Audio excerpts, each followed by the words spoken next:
احسن إلينا كما أحسنت على آبائنا ومشائخنا وروح فداك يا سيدنا وإلهنا برحمتك يا أرحم الراحمين.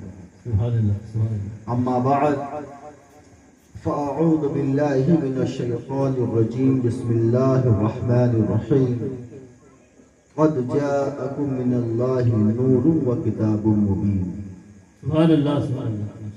آمنت بالله صدق الله المولانا العظيم وبلغ رسوله النبي الأمين المكين المتين الكريم ونحن على ذلك لمن الشاهدين والشاكرين والحمد لله رب العالمين. لقب خدا سے محمد کو لاجواب ملا. سبحان اللہ. لقب خدا سے محمد کو لاجواب ملا. بنے حبیب تو محبوب کا خطاب ملا. بنے حبیب تو محبوب کا خطاب ملا. اور سبب یہ ملنے کا معراج میں حضور سے تھا. سبب یہ ملنے کا معراج میں حضور سے تھا. کہے نہ کوئی کہ معشوق باحجاب ملا. کہے نہ کوئی کہ معشوق باحجاب ملا. حضرات آئیے عرض و معروض کا سلسلہ دراز ہو، اس سے پہلے آپ سے یہ بات عرض کریں کہ بڑی خوشی کا موقع ہے، بڑی پرمسرت یہ بزم ہے، یہ محفل ہے کہ ہم اپنے پیارا آقا و مولا احمد مجتبی محمد صلی اللہ تعالی علیہ وآلہ وبارک وسلم کی آمد کا جشن منا رہے ہیں، خوشیاں منا رہے ہیں. معاملہ یہ ہے کہ ایک بار حضرت عبداللہ ابن عباس رضی اللہ تعالی عنہ کے پاس ایک شخص آیا. آپ توجہ ہیں، سن رہے ہیں میری بات؟ شخص آیا، وہ کہنے لگا کہ اگر آپ کے قرآن کی ایک آیت ہماری تورات میں اتر آتی تو ہم اس دن کو بطور عید مناتے. یہودی کہہ رہا ہے آیت اگر نزول ہوتا میری تورات میں تو ہم اس دن کو عید مناتے. آپ تو حضرت عبداللہ ابن عباس فرماتے ہیں اچھا تورات میں ایک آیت نازل ہوتی جس کے نزول پر اگر تورات میں آ جاتی تو عید مناتا. ہم کو بتا آخر وہ کون سی آیت ہے؟ سبحان اللہ سبحان اللہ.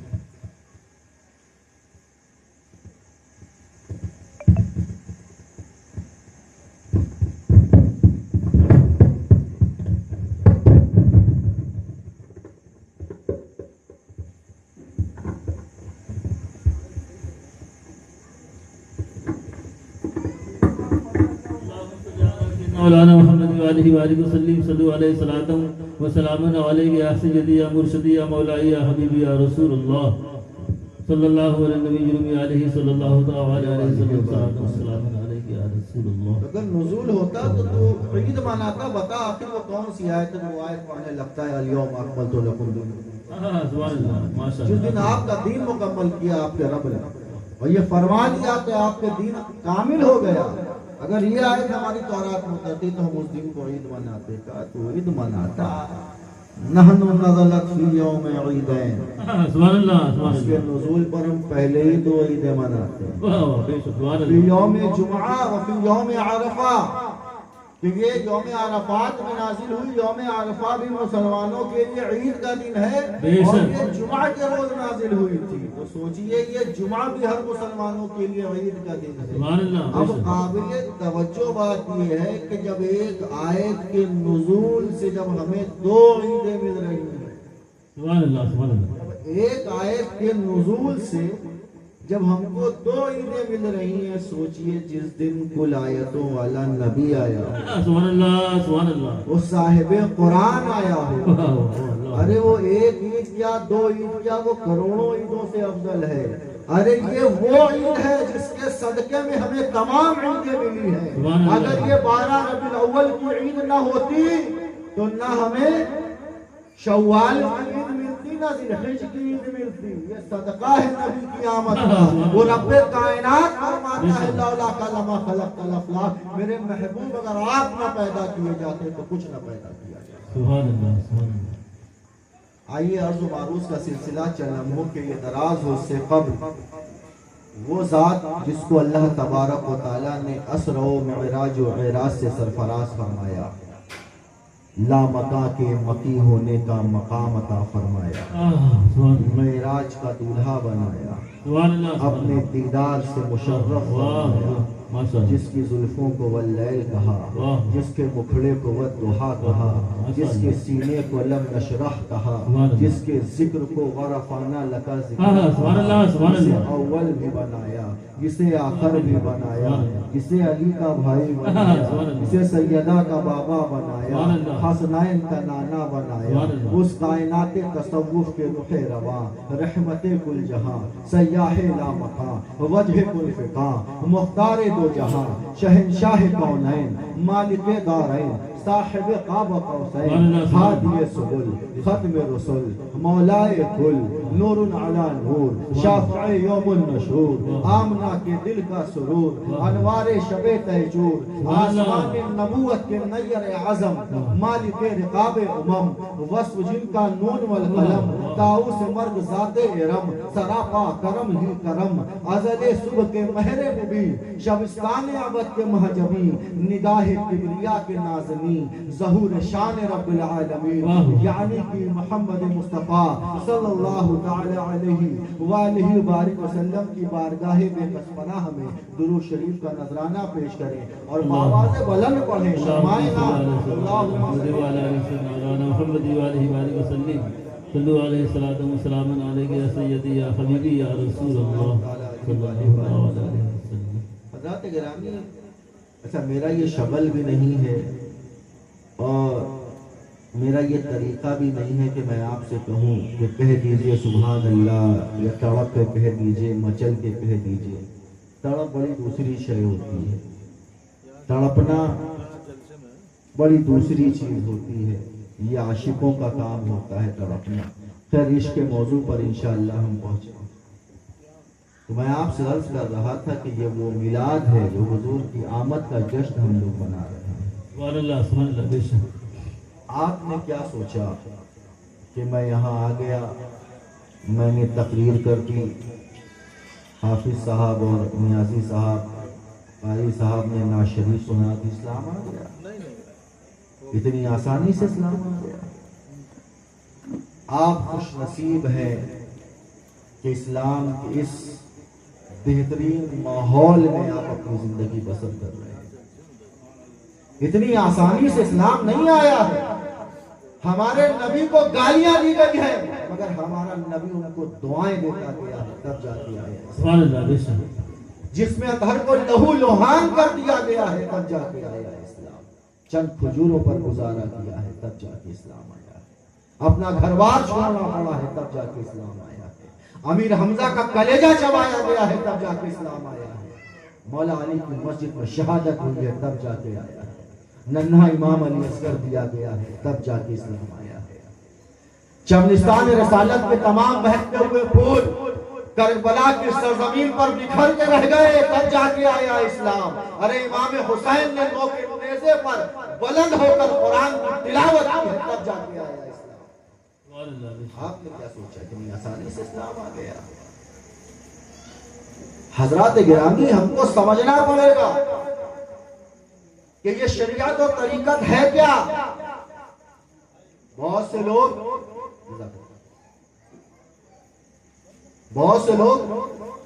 آج ایک ماحول بنا ہے. میں آج تھوڑی سی تلخ گفتگو کروں گا کہ لوگوں نے کیا کیا، ایک ماحول بنا دیا. اچھا آپ کی زلفیں بڑی ہیں، آپ کسی خانقاہ سے وابستہ ہیں، یا آپ کسی ولی کی بارگاہ میں. اچھا ولایت کا کرائٹیریا ہی بدل دیا آج کے مسلمانوں نے. ولایت کا مطلب صرف کرامت سمجھ لیا انہوں نے. میں حضور کی بارگاہ میں آؤں گا، میں پہلے گفتگو کرتا چلوں کہ آخر شریعت و طریقت ہے کیا، اس کو الگ نہ کریں، شریعت طریقت سے جدا نہیں ہے۔ ابھی میں آپ کو بتاؤں گا کہ حضور نے جو فرمایا اقوال مصطفیٰ شریعت ہے، اور جو حضور نے کر کے دکھایا جو کردار مصطفیٰ وہ طریقت ہے۔ حضور نے جو بتایا کہ یہ کرو یہ حکم ہے، قرآن یہ کہہ رہا ہے، یہ باتیں ہیں، وہ شریعت کہلائی، مگر جو حضور نے کر کے دکھایا وہ طریقت کہلایا۔ سبحان اللہ، سبحان اللہ، بے شک حق ہے۔ بھائی شریعت کیا کہتی ہے کہ اگر آپ کے گال پر کوئی ایک تماچا مار دے تو آپ اتنے ہی پاور کا، اتنے ہی فورس کا، اس سے زیادہ نہیں، آپ اس کو واپس تماچا رسید کر سکتے ہیں، اس کو واپس آپ مار سکتے ہیں، معاف کر دے تو اللہ آپ کو اجر دینے والا ہے۔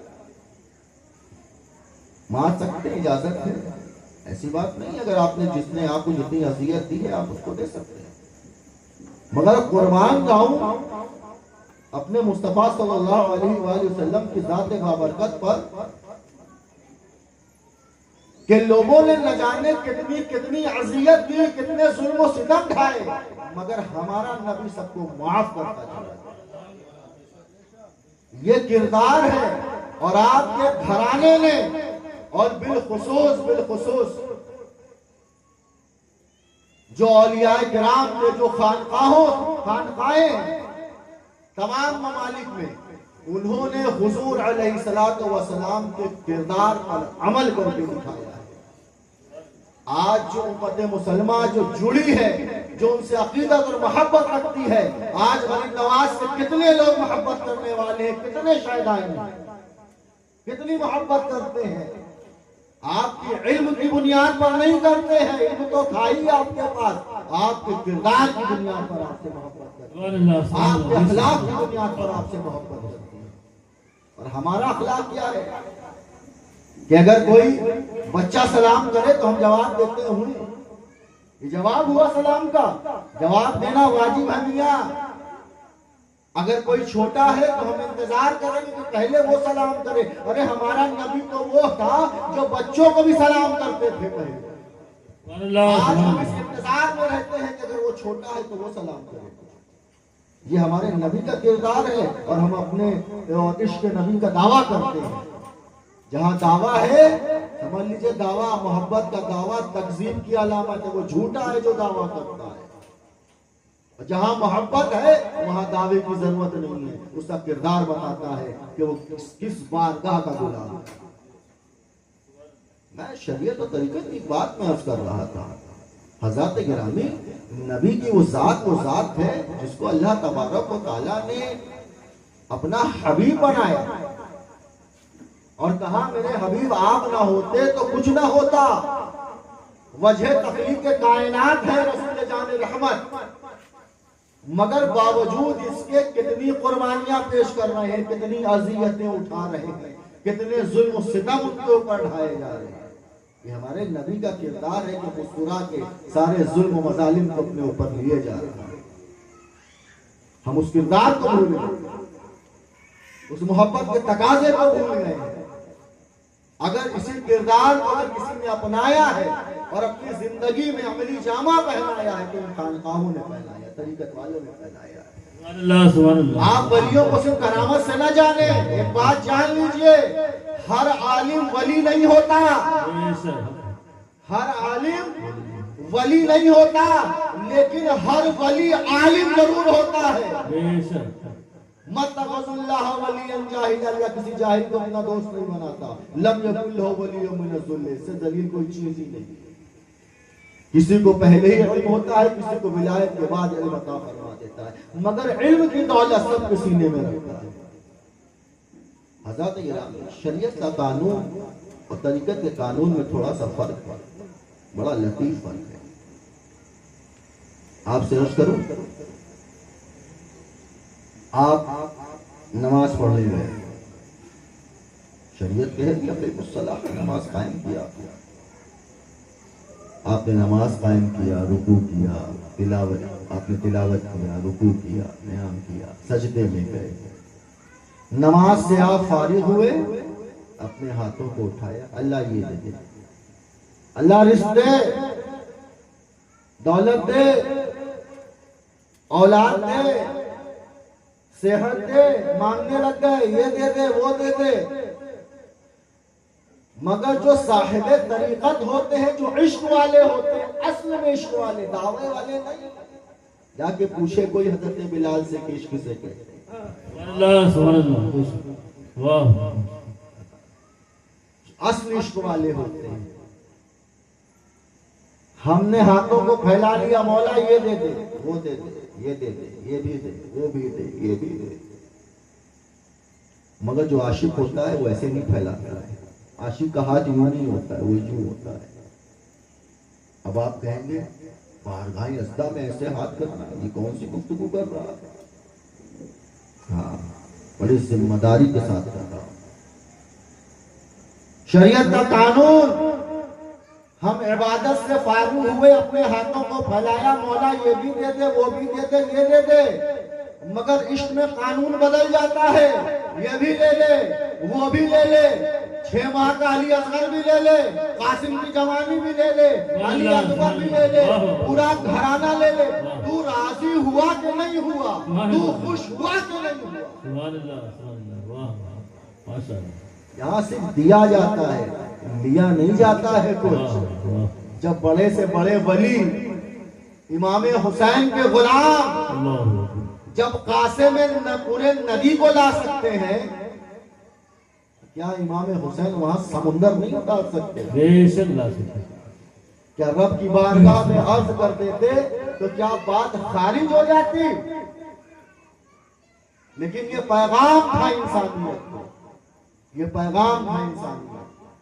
آج ہم گفتگو کرتے ہیں کہ صابر پاک جو ہے وہ 12 سال جو ہے وہ بھوکے اور پیاسے پیڑ کو جو ہے وہ کون سا پیڑ تھا؟ بیر کا پیڑ تھا، جو گولر کا پیڑ، تھام کے آپ کھڑے رہے، نہ کچھ کھایا نہ پیا. ہاں، صابر پاک 12 سال کھڑے ہو سکتے ہیں. اور نبی کا جو سب سے چہیتا تھا، جس کو نبی اپنے دوش پر سوار کر کے گھمایا کرتے تھے، جس کے ہونٹوں کو ایسے چوستے تھے جیسے کوئی کھجور کی سبحان اللہ، سبحان اللہ، سبحان اللہ. جب رونے کی آواز کانوں میں جاتی تھی تو سیدہ فاطمہ الزہرا سلام اللہ علیہا کے پاس جا کر حاضر ہو کر کہتے کہ فاطمہ میری شہزادی حسین کو رونے نہ دیا کرو، اس کا رونا مجھے دیکھا نہیں جاتا ہے.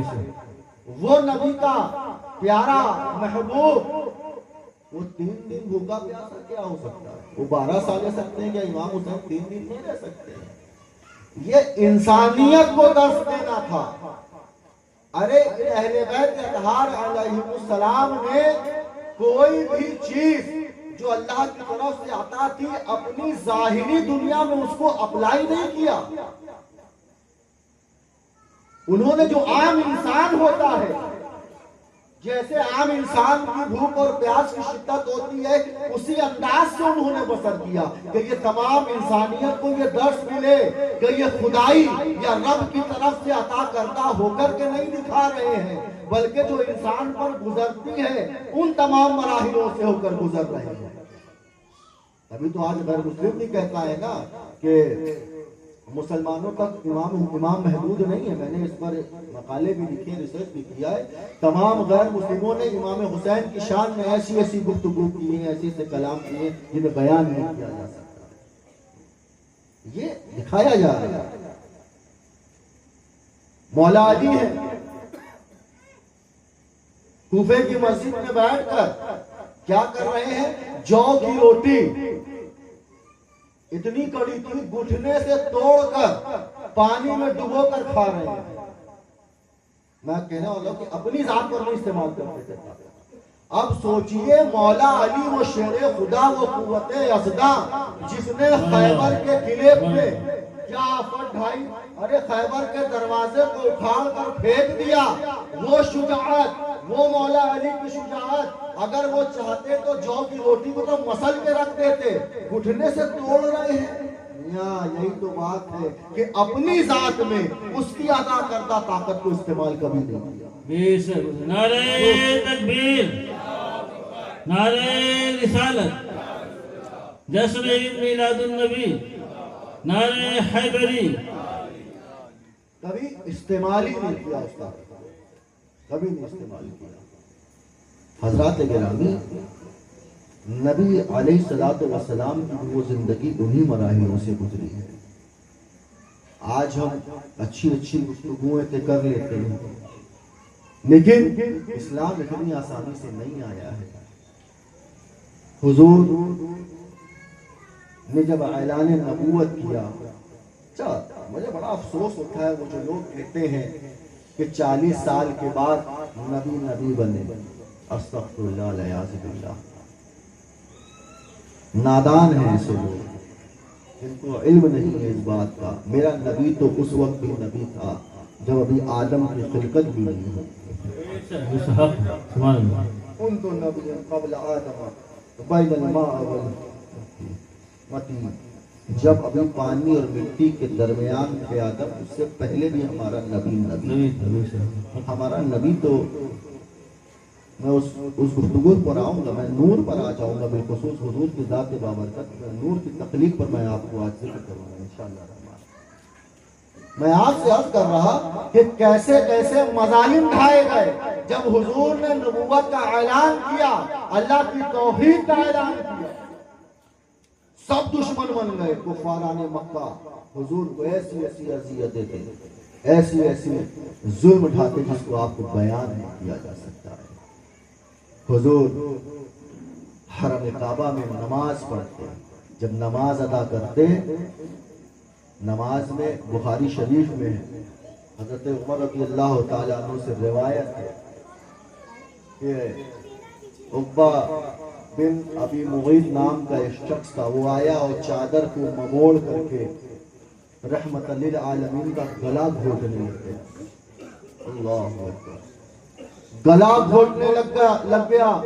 حضور علیہ الصلوۃ والسلام کی چشمان مقدس باہر آ گئی۔ یہ ابو بکر رضی اللہ تعالیٰ عنہ نے یہ نظارہ دیکھا، وہ دوڑ کے بھاگ کے اس بدبخت کو دھکا دیا، وہاں سے ہٹایا۔ اس نے دو روایتیں ملتی ہیں، اس میں اس شخص نے، اس ابن ابی معیط نے کیا کیا کہ سیدنا ابوبکر صدیق رضی اللہ تعالیٰ عنہ کے اتنے جوتے مارے کہ آپ بے ہوش ہو گئے۔ ایک روایت میں ہے کہ آپ کے بال اور داڑھی کو ایسے کس کے نوچا کہ اکثر و بیشتر بال جو ہے ضائع ہو گئے۔ اتنے مظالم کھائے گئے۔ اور نبی اکرم صلی اللہ علیہ وسلم حرم کعبہ میں نماز ادا کرتے ہی ابو جہل ملعون کیا کہتا ہے کوئی جو کسی اونٹ کی جو ہے اوجڑی کو ڈال دے لا کر، یہی ابن معیط جانتا ہے وہ اوڑی لا کر ڈال دیتا ہے۔ ارے بی بی سیدہ فاطمہ الزہرا سلام اللہ علیہا کی نظر پڑتی ہے، آپ چھوٹی کم سے کم کا عالم ہے، آپ دوڑ کے آتی ہیں اور اس کو ہٹاتی ہیں وہاں سے۔ ارے حضور اسلام پر کم مظالم ڈھائے گئے۔ حضور نے کہا چلو طائف کی گلیوں میں، طائف میں چل کر اسلام کی دعوت دی جائے، توحید کی دعوت دی جائے۔ وہاں ان کے اوپر ظلم ڈھائے جا رہے ہیں۔ وہاں اس وقت باش اور گوار اور لوفر لفنگوں کو نبی کریم صلی اللہ علیہ وسلم کے پیچھے لگا دیا گیا۔ کوئی اسلام تو نہیں قبول کر رہا ہے مگر حضور کی حرمت کو پامال کر رہا ہے، کوئی ہنسی مذاق اڑا رہا ہے، کوئی گلچھلے اڑا رہا ہے، کوئی پیچھے سے گالیاں بک رہا ہے، کوئی تالی بجا رہا ہے، کوئی سیٹیاں بجا رہا ہے۔ حضور جسمان مقدس پر پتھر برسا رہا ہے۔ حضور علیہ الصلوۃ والسلام کا جسمان اطہر لہو لوہان ہو گیا، حتیٰ کہ سر سے خون لیتے لیتے آپ کے نالائن مبارک تک رس گیا۔ اتنی آسانی سے اسلام نہیں آیا ہے۔ وہ نبی جس کے صدقے میں کائنات بنی، اس کے اوپر ایسے ظلم اٹھائے جا رہے ہیں۔ جبریل امین وحی الہی لے حضور کی بارگاہ میں حاضر ہوتے ہیں کہ یا رسول اللہ حکم دے تو طائف کی دونوں پہاڑیوں کو آپس میں ملا دے تاکہ یہ بیچ میں پس کے مر جائے۔ یہ ہمارا رسول ہے، یہ رحمت للعالمین ہے، آپ نے معاف فرما دیا۔ جبریل ایسا نہ کرو۔ یہ ہے کردار، یہ ہے ہمارے نبی کا کردار، اور یہی کردار اس کے گھرانے نے ہم کو دکھایا۔ اللہ سبحان اللہ، نعرہ تکبیر، نعرہ رسالت، نعرہ رسالت، نعرہ حیدری، جشن عید میلاد النبی، اولاد رسول زندہ باد۔ حضرات گرامی، آج کیا ہم نے ان کے کردار کو اپنایا؟ میں بھی ابھی تھوڑا کڑوا ہے، لیکن اس کو جانیے، یہ جاننا ضروری ہے۔ آج ہم ہجرت کی بات کرتے ہیں، یہ بتائیے آپ اگر آپ کے گھر سے نکال دیا جائے آپ کو کیسا لگے گا؟ جہاں آپ پلے بڑھے ہیں، جہاں آپ کی پیدائش ہوئی ہے، جہاں آپ کی پرورش ہوئی ہے، آپ کو آپ کے گھر سے نکال دے کوئی اور واپس آنے کے کوئی امکان نظر نہیں آ رہے ہوں تو آپ کو کیسا لگے گا؟ اچھا لگے گا؟ کیا منظر پیدا ہوگا؟ ارے ہجری کی ابتدا ہو رہی ہے، ہجرت سے لیا گیا۔ حضرت عمر رضی اللہ تعالیٰ نے یہی کہا کہ ہم پر یہ جو مظالم ڈھائے گئے، جو ہمیں اپنا گھر بار چھوڑنا پڑا، وہ ہجری سے شروعات ہو رہی ہے، اس کی ہجری سے اس کی ابتدا ہو رہی ہے، اور اسلامک مہینے کی ابتدا محرم الحرام سے ہوتی ہے، جہاں ظلم و ستم ڈھائے جا رہے ہیں، وہ ہجرت ہو رہی ہے۔ مگر آج جس کو ہم دوسرے مذاہب کو ماننے والے جب نیو ایئرس مناتے تھے، نیا سال مناتے تھے، تو ہم لوگ کہتے تھے کہ ارے یہ نیا سال منا رہے ہیں، بتائیے یہ کوئی طریقہ ہے؟ یہ تو عیسائیوں کا طریقہ ہے۔ آج ہم نے وہی چیز اپنا لیا ہے۔ آج نیا سال محرم الحرام نہیں آیا، ہم نے مبارکباد دینا شروع کر دیا کہ نیا سال آ گیا، مبارک ہو۔ ارے حضور ہجرت فرما رہے ہیں، محرم الحرام کا مہینہ ہے، امام حسین شہید کیے جا رہے ہیں، محرم الحرام کا مہینہ ہے۔ ارے ہم تو کہتے ہیں مولا ہمیں کوئی غم نہ دے سوائے غم حسین کے۔ ارے آپ پر نہ جانے کتنے ظلم ڈھا دیے جائیں، آپ کتنے ہی تکلیف میں کیوں نہ ہو، کتنے ہی غمزدہ کیوں نہ ہو، ایک بار کربلا والوں کو یاد کر لیجئے، آپ کا غم ہلکا پڑ جائے گا۔ ان کے غم کے آگے کوئی غم نہیں ہے۔ یہ آئے ہم کہہ رہے ہیں بھائی ہیپی نیو ایئر، نیا سال مبارک ہو، نئے نئے انداز۔ پہلے جس چیز کو ہم غلط بولتے تھے، آج اس کو اپنے اندر ڈھال کے اس کو صحیح کرنے پر زور دیں۔ حضرات گرامی، میرے نبی کا کردار دیکھیے آپ، دیکھیے کوئی ایک رکشے والے کو تماچا مار دے، کوئی کار سے اتر کے، رکشے والا بیچارہ کیا کرے گا؟ غریب ہے، مال و زر نہیں ہے، اتنی اس کی استطاعت نہیں ہے، قوت نہیں ہے، طاقت نہیں ہے، کیا کرے گا؟ مگر نبی کا کردار تو وہ تھا کہ اگر آپ صاحب استطاعت ہو، آپ کے پاس طاقت اور پاور ہو، اس وقت اگر آپ اس کو معاف کر دیں تب وہ نبی کا کردار نظر آئے گا۔ حضور علیہ الصلوۃ والسلام کے اوپر کتنے مظالم ڈھائے گئے، حباشوں کے ذریعے آپ کے جسم اثر پر کوڑا کرکٹ پھینکایا گیا، آپ کے دروازے پر خون رکھا گیا، آپ کے راستوں میں کانٹے بچھائے گئے، نہ جانے کیسے کیسے ظلم و ستم کیے گئے، مگر یہ اپنا گھر بار چھوڑنا پڑا۔ مگر یہ نبی رحمت للعالمین جب طاقت کے ساتھ، استطاعت کے ساتھ، قوت کے ساتھ جب مکہ فتح ہوا، جب مکہ لوٹے، تو اب جتنے یہاں بیٹھے تھے جنہوں نے حضور سے جنگیں کی تھی، حضور کو پریشان کیا تھا، حضور کے گھر والوں کو پریشان کیا تھا، تب خوف زدہ ہو گئے کہ آج محمد آ رہے ہیں، پوری طاقت کے ساتھ آ رہے ہیں، پوری قوت کے ساتھ آ رہے ہیں، پورے لشکر کے ساتھ آ رہے ہیں، آج سب اسباب ان کے پاس مہیا ہیں، خوف زدہ ہے سب کہ آج ہم پر کیا ہوگا، آج تو ہم چن چن کے مارے جائیں گے، یہ محمد چن چن کے ہم سے بدلہ لے گا۔ مگر قربان جاؤ رحمت للعالمین پر کہ حضور پوری طاقت اور قوت کے ساتھ مکہ میں فتح کر رہے ہیں، آپ آ رہے ہیں، مگر آپ نے سب کو معاف کر دیا۔ جو گھر میں ہے اس کو معافی مل گئی، جو اپنے دروازے بند کر لے اس کو معافی مل گئی، جو ابو سفیان کے گھر پناہ لے لے اس کو معافی مل گئی۔ یہاں حضور پر ظلم ڈھائے جا رہے تھے، جب حضور آئے تو سب کو معاف کرتے جا رہے ہیں۔ یہ ہے کردار مصطفیٰ صلی اللہ علیہ وآلہ وسلم۔ سبحان اللہ، سبحان اللہ، نعرہ تکبیر، نعرہ رسالت، نعرہ رسالت۔ حضرات گرامی، یہی انداز آپ کے گھرانے کا تھا۔ امام زین العابدین علی جدہ علیہ السلام کی ذات بابرکت، جس نے اپنے کھلی آنکھوں سے کربلا کا منظر دیکھا، جس نے یہ دیکھا کہ شمر اللعین نے کس بے رحمی کے ساتھ امام حسین کے سر مبارک کو جسم تھر سے الگ کر دیا 13 ضربوں کے ساتھ، وہ نظارہ دیکھ رہے تھے۔ ارے امام زین العابدین وہ ذات ہے جو کربلا کے بعد کبھی مسکرائے نہیں، ہمیشہ آپ روتے رہے، آپ کی آنکھوں کے سامنے ہمیشہ کربلا کا وہ منظر جاری رہا۔ اس میں خولی ملعون تھا، وہ خولی جس نے آپ کے سر مبارک کی حرمت پامال کیا تھا، اور امام کے سر کو آپ کے زلف مبارک میں اپنے ہاتھوں کو دراز کرتا ہوا، ہلاتا ہوا، پھر لوگ کے نیزے پر بلند کر کے وہ ملعونی دربار میں یزید کے پاس لے کر کے گیا تھا۔ کربلا کے بعد اس کو اتنی اللہ نے ایسا اس پر عذاب نازل کیا کہ اسے کوڑ کا مرض ہو گیا، وہ کوڑی ہو گیا، کوئی اس کو پوچھتا نہیں، سب دھتکارتے بھاگ دفع ہو یہاں سے۔ وہ بھٹکتا بھٹکتا کہاں پہنچا؟ وہ پہنچ گیا مدینہ، امام زین العابدین کے در پر پہنچ گیا۔ اس کو علم نہیں تھا یہ در کس کا ہے، مانگتا ہوا، بھیکاری بنتا ہوا امام کے در پر پہنچ گیا۔ امام زین العابدین نے کھڑکی سے دیکھا، پہچان گئے، اچھا خولی آیا ہے۔ اب آپ سوچئے کہ کوئی اگر ہمارے باپ کو گالی بن دے تو ہم تو لڑنے اتر آئیں گے، کوئی چھوٹی سی بات کہہ دے تو ہم کیا کریں گے؟ ہمارا جو شیوا ہے، ہمارا کردار دیکھیے، نبی کی آل کا کردار فرق کیا نظر آئے گا۔ آج وہ شخص جس نے میرے والد کو برا بھلا کہا نہیں، کہنا تو بہت درکنار، بلکہ کیا کیا مظالم ڈھائے، آج وہ ہمارے در پر ہے۔ آج ہم طاقت میں ہیں، ہمارے لشکر ہے، ہم پاور میں ہیں۔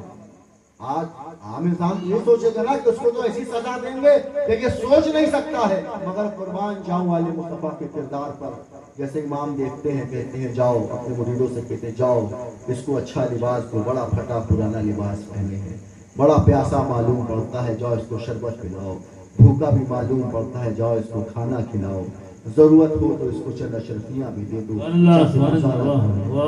نوازا جا رہا ہے، اس در سے نوازا جا رہا ہے۔ ارے اس در سے نہ جانے کون کون نوازے گئے ہیں، جس در سے فرشتے نواز دیے گئے، جس در سے فرشتے نوازے گئے ہوں۔ میں اس گفتگو پر نہیں آؤں گا، ورنہ بیان کرتا ہوں کہ پطرس بھی تھا جو نوازا گیا تھا، کھویا تھا وہاں سے پایا یہاں، کھویا تھا عرش سے پایا فرش سے۔ اب پوچھئے کیسا فرش والا تھا جس کی پہنچ عرش تک تھی؟ سبحان اللہ سبحان اللہ۔ حضرت گرامی اس کو جب اتنا نوازا گیا تو وہ بے چین ہو گیا، اس نے کہا میں آپ کے پیر و مرشد سے ملنا چاہتا ہوں، آپ کے آقا سے ملنا چاہتا ہوں۔ امام آتے ہیں، اپنے چہرے پر نقاب ڈالے رہتے ہیں، کہتے ہیں میں آپ کے چہرے کا دیدار کرنا چاہتا ہوں۔ کہا تو کعب نہیں لا پائے گا، تو دیکھ نہیں پائے گا مجھے۔ کہا نہیں میں تو دیدار کرنا چاہتا ہوں اپنے محسن کا، جہاں دنیا دھتکار رہی ہو وہ کون ہے میرا محسن جس نے مجھے سینے سے لگایا، مجھ کو اتنی چیزیں عطا کیا۔ اس کے بہت اصرار پر امام نے اپنے چہرے مبارک سے نقاب ہٹایا۔ جب نقاب ہٹایا تو خولی جیسے ہی امام زین العابدین کا چہرہ تکا، اس نے وہ کانپنے لگا، تھر تھر کانپنے لگا، کانپتے کانپتے کہنے لگا اے امام لگتا ہے کہ آپ نے مجھے پہچانا نہیں، اگر پہچانتے تو اتنی خاطر نہ کرتے۔ امام فرماتے ہیں خولی میں اس چہرے کو کیسے بھول سکتا ہوں جس نے میرے والد محترم کے گردن و سر مبارک کی حرمت کو پامال کیا۔ تو اس کے بعد اتنی تواضع، اتنی خاطر، تو امام فرماتے ہیں اے خولی اس وقت ہم تمہارے در پر تھے، وہ تمہارا کردار تھا، آج تو آل محمد کے در پر ہے، یہ آل محمد کا کردار ہے۔ سبحان اللہ سبحان اللہ سبحان اللہ۔ یہ ہے کردار، اسی کردار کو اپنایا ہے تو ولیوں نے اپنایا ہے، صاحب طریقت نے اپنایا ہے، خانقاہ والوں نے اپنایا ہے، اور جو ان سے وابستہ ہے انہوں نے اپنایا۔ شریعت اقوال مصطفیٰ کا نام ہے، طریقت کردار مصطفیٰ کا نام ہے۔ دونوں کو الگ نہ کریں آپ، دونوں ساتھ چلتے ہیں۔ جب شریعت کا علم ہو جائے اور جب اس پر حضور کا کردار و عمل پیراہم ہو جائے تو پھر وہ مقام طریقت، پھر وہ انسان عرفان کی دولت پا جاتا ہے۔ حضرت گرامی یہ کردار عمل تھا ہمارے نبی کا، کیا ہم آج اس پر عمل کرتے ہیں؟ آج ہم گفتگو کرتے ہیں کہ یہ قوم بڑی بزدل ہو گئی ہے، اس کی سب سے بڑی وجہ یہ ہے کہ آج ہمارے پیٹ میں حرام کرنے والا جا رہا ہے۔ حرام کرنے والا انسان کو، مسلمان قوم کو بزدل بنا کے رکھ دیتا ہے۔ آج کن ذرائع کو ہمارے جو ہے پیٹ میں حرام مال پہنچایا جا رہا ہے. کوئی سود کھا رہا ہے, کوئی فلاں کھا رہا ہے, مگر اس کو رنگ الگ دے رہا ہے. آج معاملہ یہ ہے کہ انسان جو برا کام کرے لیکن کہیں نہ کہیں سے اس کو جوڑ کے نہیں, ایسے ہوا تو ایسے کر لیں گے تو ایسے جائز ہو جائے گا. بہت ساری چیزیں ہیں. اب میں اس بات کو گفتگو پر نہیں آنا چاہوں گا. چندے کا بھی یہی معاملہ ہے. یہ چندہ وصول ہے, اس کا بھی نکال دیا گیا ہے. الگ چیزیں ہیں, باہر کیا اس پر گفتگو نہیں کرنا چاہوں گا, مگر یہ کردار ہے. ہمیں اس پر غور و فکر کا مقام ہے. کچھ تلخ باتیں بھی ہونی چاہیے, ہم کو اس بات کا علم ہونا چاہیے. آئیے آپ ہم مل کر ایک بار پھر بارگاہ رسالت مآب والے رسالت مآب میں درود شریف پہ نذرانہ پیش کریں.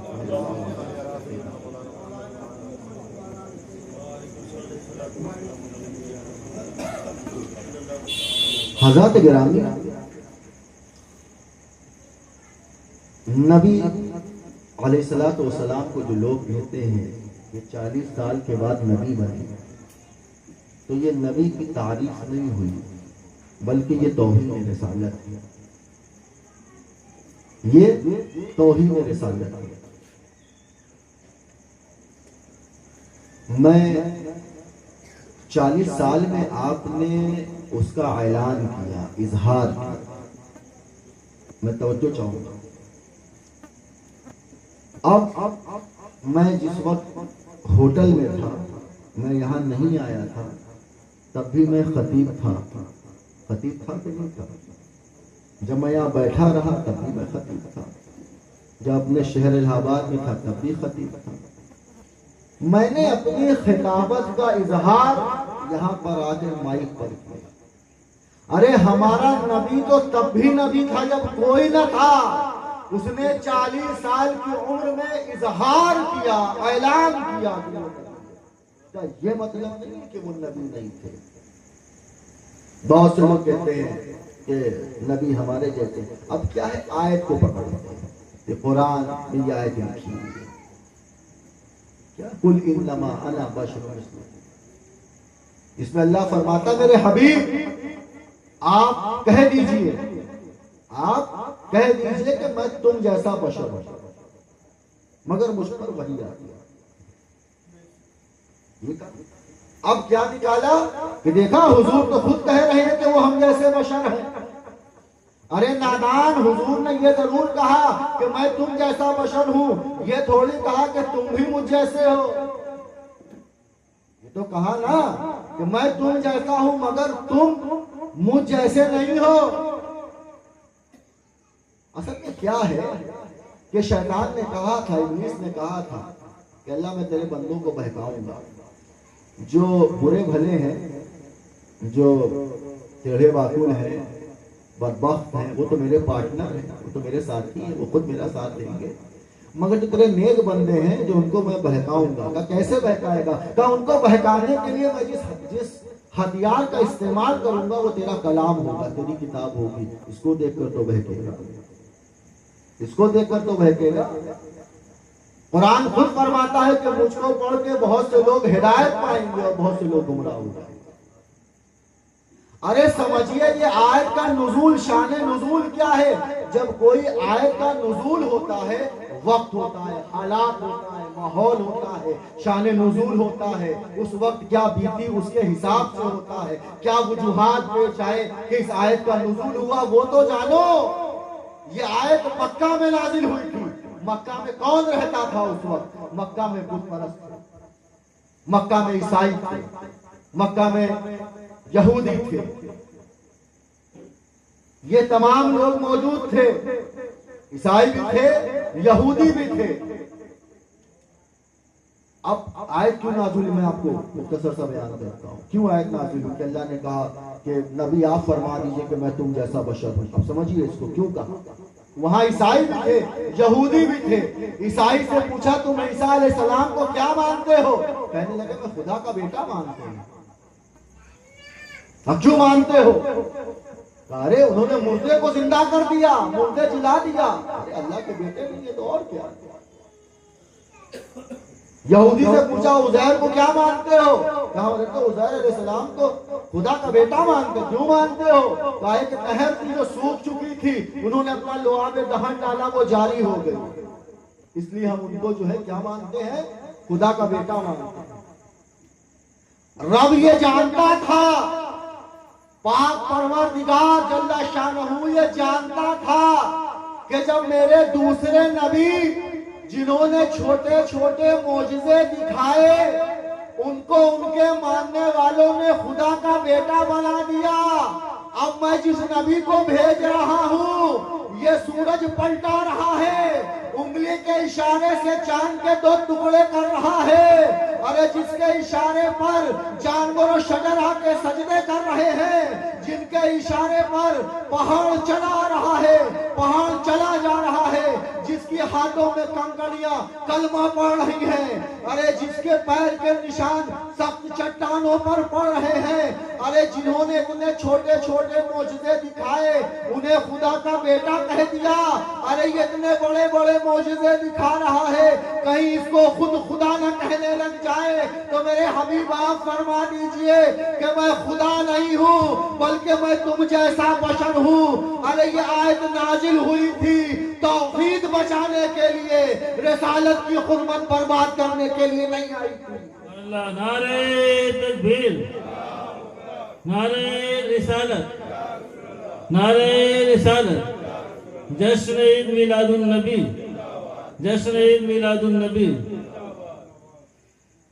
حضرات گرامی یہ آیت کا نزول ہوا تھا توحید بچانے کے لیے، اللہ توحید بچانا چاہتا تھا کہ کوئی میرے نبی کو خدا نہ کہے، نبی آپ کہیے، آپ جو دکھا رہے ہیں اتنی چیزیں، انہوں نے تو چھوٹے چھوٹے معجزے دکھائے تھے، ان کو فالوور نے، ان کے ماننے والوں نے تو خدا کا بیٹا کہہ دیا، ارے آپ اتنے بڑے بڑے دکھا رہے ہیں، آپ کو خود خدا نہ کہہ دیں، ارے آپ کہہ دیجئے کہ میں تم جیسا بشر ہوں۔ نبی نے یہ کب کہا کہ تم بھی مجھ جیسے ہو؟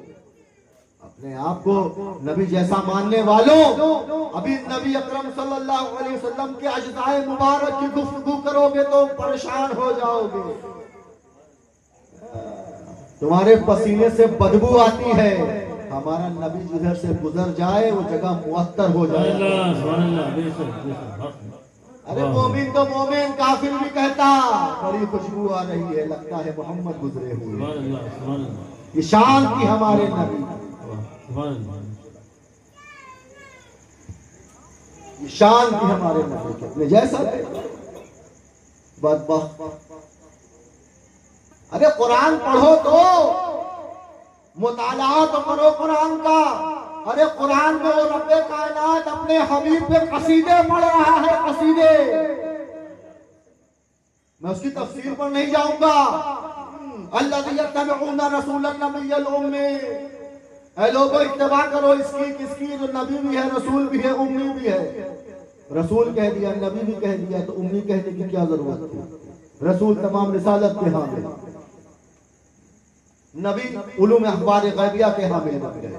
امی اس لیے کہا، میں شارٹ میں کہتا ہوں کہ آپ کے پاس جو تمام علوم و فنون تھا نا، یہ کسی دنیا والے سے نہیں حاصل کیا، آپ کو کسی دنیا والے نے نہیں پڑھایا بلکہ دنیا بنانے والے نے پڑھایا۔ جب کسی چیز میں لگتا ہے، لوگ کہتے ہیں اس کا جو مطلب لوگوں نے نکالا کہ اس کا معنی جاہل، استغفر اللہ، اس سے بڑا کوئی جاہل نہیں ہے جو اس لفظ کا معنی نکالتا ہے۔ امی کہتے اسے ہیں جو تمام کا تمام علم وہابی ہو، رب کی جانب سے ہو، قصبی نہ ہو، دنیا والوں سے نہیں پڑھا مصطفیٰ جان رحمت نے، بلکہ دنیا بنانے والے سے پڑھا،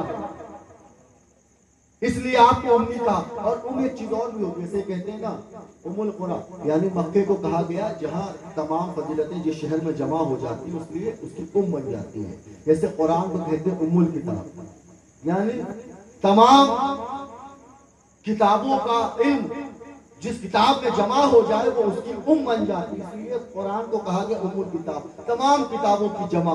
اور اسی لیے آپ کو لفظ امی اسی لیے کہا کہ تمام اوصاف، تمام کمالات، تمام جمالات اور حسن خوبی کی تمام حقیقتیں، تمام فضائل جس ذات میں اللہ رب العزت نے جمع فرما دی وہ رسول رحمت للعالمین بن گئی، اس لیے آپ کو لفظ امی سے سرفراز فرمایا۔ قصیدے پڑھ رہا ہے. کیا کہا؟ الذی یجدونہ مکتوبا عندہم فی التوراۃ والانجیل. میرے حبیب آپ کے جو قصے ہیں، یہ جو آپ کے جو فضائل ہیں، صرف جو ہے قرآن میں نہیں ہے بلکہ تورات میں بھی ہے، انجیل میں بھی ہے. یامر بالمعروف وینہا عن المنکر. اے میرے حبیب آپ برائیوں سے بچانے والے ہیں، صحیح کا حکم دینے والے ہیں. بات یہاں نہیں ختم کی. کہا وَيُحِلُّ لَهُمُ الطَّيِّبَاتِ وَيُحَرِّمُ عَلَيْهِمُ الْخَبَائِثَ. کہا میرے حبیب وہ ہے، کہہ رہا ہے کیا میرے حبیب وہ ہے کہ جو طیب چیز کو، پاک چیز کو حلال کر دیتے ہیں اور جو پلید چیز ہوتی ہے اس کو حرام کر دیتے ہیں. آپ سوچئے کہ جو چیز پہلے ہی سے طیب ہو، اچھی ہو، اس کو حلال کر دینے کا کیا مطلب ہے؟ آپ توجہ چاہوں گا، قرآن کی دیکھیے آیت کیا کہہ رہی ہے. وَيُحِلُّ لَهُمُ الطَّيِّبَاتِ وَيُحَرِّمُ عَلَيْهِمُ الْخَبَائِثَ. جو طیب چیز ہے، اچھی چیز ہے، اس کو یہ حلال کر دیتے ہیں. آئے ہائے، کروا خود رہا ہے. مصطفیٰ اپنی طرف سے کچھ نہیں کہتے، جو رب کہلواتا ہے وہی وہ کہتے ہیں. مگر باوجود اس کے اللہ تبارک و تعالیٰ قرآن میں کس انداز سے قصیدے پڑھ رہا ہے کہ میرا حبیب ہے، یہی حبیب ہے، اسی کی اتباع کرو. اس کی اتباع کرا تم نے، سمجھ لو تم نے میری اتباع کر لیا. یہ وہی حبیب ہے جس کے جو فضائل ہیں تمام کتابوں میں موجود ہے. یہ میرا حبیب ہے، یہ صحیح سے روکنے والا ہے، صحیح کا درس دینے والا ہے اور غلط چیزوں سے روکنے والا ہے. یہ اچھی چیز کو حلال کرتا ہے، بری چیز کو حرام کرتا ہے. ارے اچھی چیز تو پہلے ہی حلال ہوتی ہے. نہیں، لاکھ کوئی چیز طیب و طاہر ہو، وہ تب تک حلال نہیں ہو سکتی جب تک کہ زبان مصطفیٰ نہ کہہ دے کہ یہ حلال ہے. کوئی لاکھ پلید چیز ہو، لاکھ بری چیز ہو، لاکھ نجس چیز ہو، وہ تب تک نہیں حرام ہو سکتی جب تک کہ زبان مصطفیٰ یہ نہ کہہ دے کہ یہ حرام ہے. آپ کو محلل بھی بنائے، آپ کو محرم. یہ قصیدے پڑھ رہا ہے رب. تم کو یہ آیتیں نظر نہیں آ رہی ہے، تم کو قل انما انا بشر مثلکم یاد آ رہا ہے کہ نبی ہم جیسے ہیں. ارے قرآن صحیح سے پڑھو، تمہیں عاشق اور معشوق کا کلام معلوم پڑے گا. میں ایک بات بڑی ذمہ داری سے کہوں، تم جب صحیح سے پڑھو گے نا اور نور محمدی کی روشنی میں پڑھو گے. اصل میں کیا ہے، ہر انسان کے دل میں قرآن اترتا نہیں ہے. مولا علی نے مالک نشتر سے کہا نا کہ جاؤ اس کی گردن کرم کر دو، اس گستاخ کی ہلاک کرو، منافق کی. تو جب مالک اشتر بڑھے نا آگے، جب بڑھے تب اس کو قتل کرنے کے ارادے سے آگے بڑھے، جب تلوار میان سے کھینچی تو وہ قرآن کی تلاوت کرنے لگ گیا، قرأت کرنے لگ گیا. جب تلاوت سنی مالک اشتر گھبرا گئے، واپس لوٹے. کہا مولا وہ تو قرآن کی تلاوت کر رہا ہے، اس کو کیسے اس کی گردن قلم کر دوں؟ کہا ارے اشتر تو ابھی تک نہیں جانا، چل میرے ساتھ. جب وہ آگے بڑھے، پیچھے پیچھے کون؟ مالک اشتر پیچھے پیچھے. کہ مولا آخر بتائیے، قرآن پڑھ رہا ہے، تم اسے حلق، اس کا قلم کر دوں گردن؟ کہا تم نے سمجھا ہی نہیں ہے. ارے جس کے دل میں میری محبت نہیں ہے، قرآن وہ پڑھے گا ضرور. قرآن جب کوئی پڑھتا ہے تو قرآن پہلے اس کے حلق میں جا کر سینے میں جھانکتا ہے. جب دیکھتا ہے کہ دل میں حب علی ہے تو اتر جاتا ہے. اگر دیکھتا ہے کہ حب علی نہیں ہے تو اس کے حلق میں اٹک جاتا ہے. کہا تم نے جانا ہی نہیں، منافق قرآن پڑھ تو سکتا ہے مگر اس کے دل میں اتر نہیں سکتا ہے، اس کے دل میں اتر نہیں سکتا. وہی کہا نور محمدی کی روشنی میں اگر تم قرآن کو پڑھو گے تمہیں پتا چلے گا یہ عاشق اور معشوق کا کلام ہے. تمہیں پتہ ہی نہیں چلے گا کہ اس میں عاشق کون ہے، معشوق کون ہے. دو جملے میں بات ختم کروں. کیا کہ یہ جب احمد ہوتے ہیں تو عاشق ہوتے ہیں، اور جب محمد ہوتے ہیں تو معشوق بن جاتے ہیں. جب احمد ہوتے ہیں، سمجھ میں نہیں آیا؟ سن لو، احمد نام رکھا عرش، جہاں صرف اس کا ذکر ہوتا ہے، جہاں صرف پاک پروردگار کا ذکر ہوتا ہے، سب اس کی تعریفیں کرتے ہیں، سب اس کی حمد بیان کرتے ہیں، سب اس کی تعریف کرتے ہیں. وہاں والوں کے لیے نام رکھا احمد، یعنی کہ سب سے زیادہ تعریف کرنے والا. احمد کا مطلب جو سب سے زیادہ تعریف کرے. اور دنیا میں تو ہماری بھی تعریف ہوتی ہے، آپ کی بھی تعریف ہوتی ہے، فلاں کی بھی تعریف، فلاں صاحب بہت اچھے ہیں، فلاں صاحب بہت اچھے ہیں. دنیا میں سب کی تعریفیں ہوتی ہیں. جہاں سب کی تعریفیں ہوتی ہیں وہاں نام رکھا محمد، سب سے زیادہ تعریف کیا گیا ہوا لفظ محمد. حضور کو یکتا بنایا صاحب، یکتا بنایا. آپ کہتے ہو کہ نبی ہم جیسا تھا. اب ایک یہودی آیا جس کی بارگاہ میں مولا علی کی بارگاہ، مولا علی کی بارگاہ میں آتا ہے کہاں؟ کوفہ. ممبر پر بیٹھے دو باتیں ہوئی. پہلے اس نے کیا کہا؟ اے علی، میں آپ کو چیلنج کرنا چاہتا ہوں. میں نے سنا ہے کہ آپ ہر سوال کا جواب رکھتے ہیں، سوال مکمل نہیں ہوتا آپ جواب دے دیتے ہیں. بڑا علم ہے آپ کے پاس، لوگ آپ کو امیر المومنین مانتے ہیں. میں بھی آسمانی کتابوں کا علم رکھتا ہوں، مجھے بھی توریت انجیل کا علم ہے. میں آپ سے مقابلہ کرنا چاہتا ہوں. مولا فرماتے ہیں تو مجھ سے مقابلہ کرے، تو جیسوں کو اپنے منہ لگاؤ، یہ علی کی شان کے خلاف ہے. مگر وہاں صحابہ بیٹھے تھے، اصحاب بیٹھے تھے. انہوں نے کہا مولا ہم لوگ رسوا ہو جائیں گے، یہ چیلنج کر رہا ہے، ایکسپٹ کریں. اچھا تو چیلنج کر رہا ہے. مولا نے اپنی ہتھیلی ایسے اس کی طرف دکھائی، خالی ہتھیلی تھی. پیچھے لے گئے، پیچھے مٹھی باندھ کے آگے لے آئے. کہا بتا میری مٹھی میں کیا ہے. اچھا وہ بھی علم رکھتا تھا یہودی. اس نے آسمانی کتابوں کا اور تمام چیزوں کا جوڑ بھاگ گھٹا نما سب کیا. کہا علی آپ فلاں پہاڑی سے فلاں پرندے کے انڈے کو اپنے ہاتھ میں لے کر آ گئے ہیں. جب یہ جملہ سنا تو سب حیران ہو گئے، سب پریشان ہو گئے. جتنے اصحاب بیٹھے تھے پریشان، یہ کیا بول رہا ہے. اب سب کی آنکھیں نگاہیں ٹکی ہیں مولا کی مٹھی میں، کہ مٹھی کھلے تو پتا چلے کہ مولا کے ہاتھ میں کیا جو اس نے کہا ہے وہی ہے کہ نہیں ہے. جب مولا نے مٹھی کھولی تو دیکھا کہ وہی انڈا. یہ پریشان ہو گئے. اب وہ جو ہے رنگے ہاتھ میں آ گیا. تم ان کو مولا مانتے ہو؟ علی اپنے لوگوں سے کہیے مجھے اب امیر المومنین مانے، مجھے مولا مانے. دیکھا میں نے بتا دیا میرے پاس کتنا علم ہے. مولا علی کو غصہ آیا. جلال حیدری آپ اس کے پاس پہنچے، سینے پہ ہاتھ رکھا. تو گھر سے نکلا تھا تو یہ ارادہ کر کے نکلا تھا کہ مجھ سے مقابلہ کرے گا، مجھ سے جیتے گا. کسی ماں نے وہ اولاد جنائی نہیں ہے جو علی کا مقابلہ کر سکے. کہا مقابلہ کرنا ہے، لا ہاتھ لا. اس کا ہاتھ دیا، وہی انڈا رکھ دیا اس کے ہاتھ میں. کہا جا جس پہاڑی سے میں نے یہ انڈا اٹھایا تھا جہاں سے وہی یہ پہنچا دے تو جا دیا. تو سوال کیا کرتا ہے. اب دیکھیے، اب جو میں جس بات میں بیان کرنا چاہتا ہوں، جو میں نے آیت منتخب کیا تھا، میں اس کے لیے میں آپ کو بیان کرتا ہوں. اب وہ کہتا کیا ہے کہ تمہارے نبی نے کہا نا کنت نبیا قبل آدم بین الماء والمتین، کہ تب سے پہلے ہے تمہارا نبی کا نور. اب مولا علی خطبہ بیان کر رہے ہیں. کہا اچھا جاننا چاہتا ہے میرے نبی کا نور کن کن مراحلوں سے ہو کر گزرا ہے، کہاں کہاں سے ہو کر گزرا ہے، اللہ تبارک و تعالیٰ نے کب خلق کیا ہے. میں تجھ کو بتاتا ہوں. اب مولا علی نور کی خلقت بیان کر رہے ہیں. خلق اللہ اول نور محمد صلی اللہ علیہ وآلہ وسلم. اللہ نے سب سے پہلے اپنے نبی کے نور کو خلق کیا. اچھا میں ایک بات اور کہوں آپ سے کاٹ کر، توجہ چاہوں گا آج. ٹھیک میں کوئی تفریح والی آج بیان نہیں کر رہا ہوں. آج میں کچھ چاہتا ہوں کہ آپ کے درگزر ہو کچھ سمجھے. اور تقریر کا جو ہے مقصد بھی ہونا چاہیے کہ جو ہم سنیں وہ ہم سمجھیں اور اس پر عمل کریں. ورنہ نہ ہمارا کوئی بولنے کا فائدہ نہ آپ کو کوئی سننے کا فائدہ ہے. باہر تو اب بات کیا ہوئی. میں کہا نور خلق کیا. میں کہا نور خلق ہی نہیں کیا،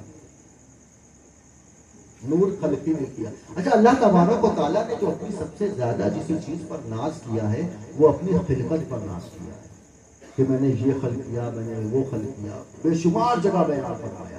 اللہ کو سب سے زیادہ اگر کسی چیز پر ناز ہے تو اپنی خلقت پر ناز ہے کہ میں نے یہ خلق کیا، میں نے وہ خلق کیا.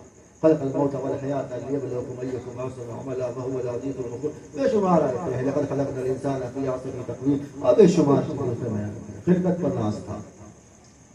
اب جب حضرت عیسیٰ علیہ السلام کو خلق کرتا ہے تو بی بی مریم جب پریشان ہوتی ہیں تو اس جواب میں فرماتا ہے کہ آپ پریشان نہ ہوں، یہ اللہ کی جانب سے ہے، اور اللہ وہ ہے جو خلقت کے ہر انداز سے واقف ہے، جو خلقت کے ہر انداز سے واقف ہے۔ بڑی بڑی قابل توجہ ہے۔ پتہ کیا چلا کہ خلقت کا صرف ایک انداز نہیں ہوتا ہے بلکہ بہت سارے انداز ہیں جو رب جانتا ہے۔ اب خلقت کا انداز کیا ہے؟ توجہ، اسباب سے اسباب ملے اولاد پیدا ہے، ماں باپ ملے، مرد عورت ملے اولاد پیدا ہے، ایک یہ خلقت کا انداز ہے۔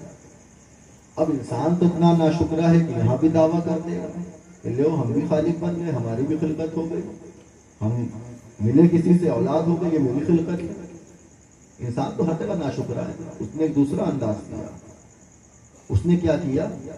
کسی شے کو امر کیا، حکم دیا، وہ چیز نہیں تھی، اس چیز میں بن گئی۔ پہاڑ سے صالح علیہ السلام کی اونٹنی نکال دیا، کہا چل۔ تو انسان سے انسان تو نکال سکتا ہے مگر پہاڑ سے اونٹنی نہیں نکال سکتا۔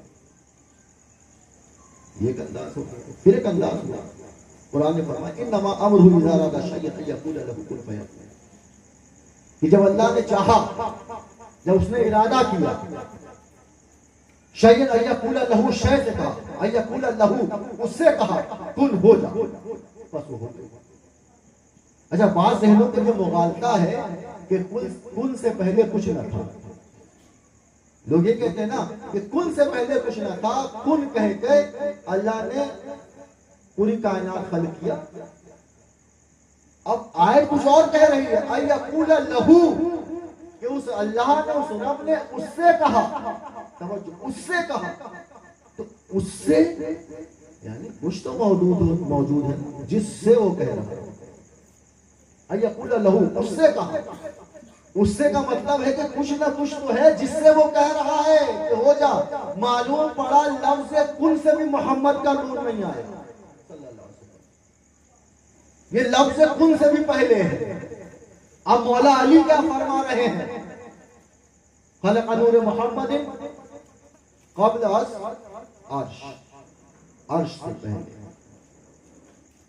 والکرسی، کرسی سے پہلے، واللوح، لوح سے پہلے، والقلم، قلم سے پہلے، وآدم، آدم سے پہلے، والجنت، جنت سے پہلے، والنار، جہنم سے پہلے، والآدم، والحوا، سب سے پہلے۔ کتنے سال پہلے؟ مولا فرما رہے ہیں، مولود فاطمی کا یہ خطبہ ہے کہ مولا نور محمدی کا احاطہ کھینچ رہے ہیں، اس بدبخت کو بتا رہے ہیں کہ یہ نور محمدی کب سے ہے۔ اللہ سب سے پہلے کس چیز کو خلق کیا؟ فرمایا اربعۃ مارۃ اربعۃ وعشرون الف عام، کہ 4,24,000 سال قبل اللہ تبارک و تعالیٰ نے اپنے پیارے حبیب کے نور کو خلق نہیں کیا بلکہ اپنے ہی نور سے ایک نور کو علیحدہ کیا، یعنی کہ الگ کیا۔ اپنے ہی نور سے ایک نور کے ٹکڑے کو الگ کیا، وہ نور کا ٹکڑا تھا نور محمد صلی اللہ علیہ وسلم۔ 4,24,000 سال قبل۔ اب سن لیجئے، یہاں کا نہیں، یہاں کا 50,000 سال فرش والوں کا، عرش کا ایک دن ہوتا ہے۔ یہاں کا 50,000 سال اور وہاں کا ایک دن، یہاں کے حساب سے نہیں بلکہ وہاں کے حساب سے 4,24,000 سال قبل اللہ تبارک و تعالیٰ نے اپنے پیارے نبی کے نور کو خلق کیا، اپنے پیارے نبی کے نور کو اپنے نور سے علیحدہ کیا۔ جب اس نے نور کو خلق کر دیا، واقفتہ وہ نور تجلی الہی کے سامنے کھڑا ہو گیا، بڑے ادب و احترام کے ساتھ، بڑے ادب و احترام کے ساتھ کھڑا ہو گیا، اور کیا کرنے لگا؟ یسبح و تحمدہ، اور تسبیح کرنے لگا، اللہ کی حمد بیان کرنے لگا، نظر الی وجہ، اور اللہ تبارک و تعالیٰ اپنے نبی کے نور کو تک رہا ہے، محبت بھری نگاہوں سے دیکھ رہا ہے اپنے نبی کے نور کو، اور کہتا کیا ہے؟ یا عبدی، قل یا عبدی، اے میرے بندے، انت المرید والمراد، تو میرا مرید بھی ہے، تو میری مراد بھی ہے۔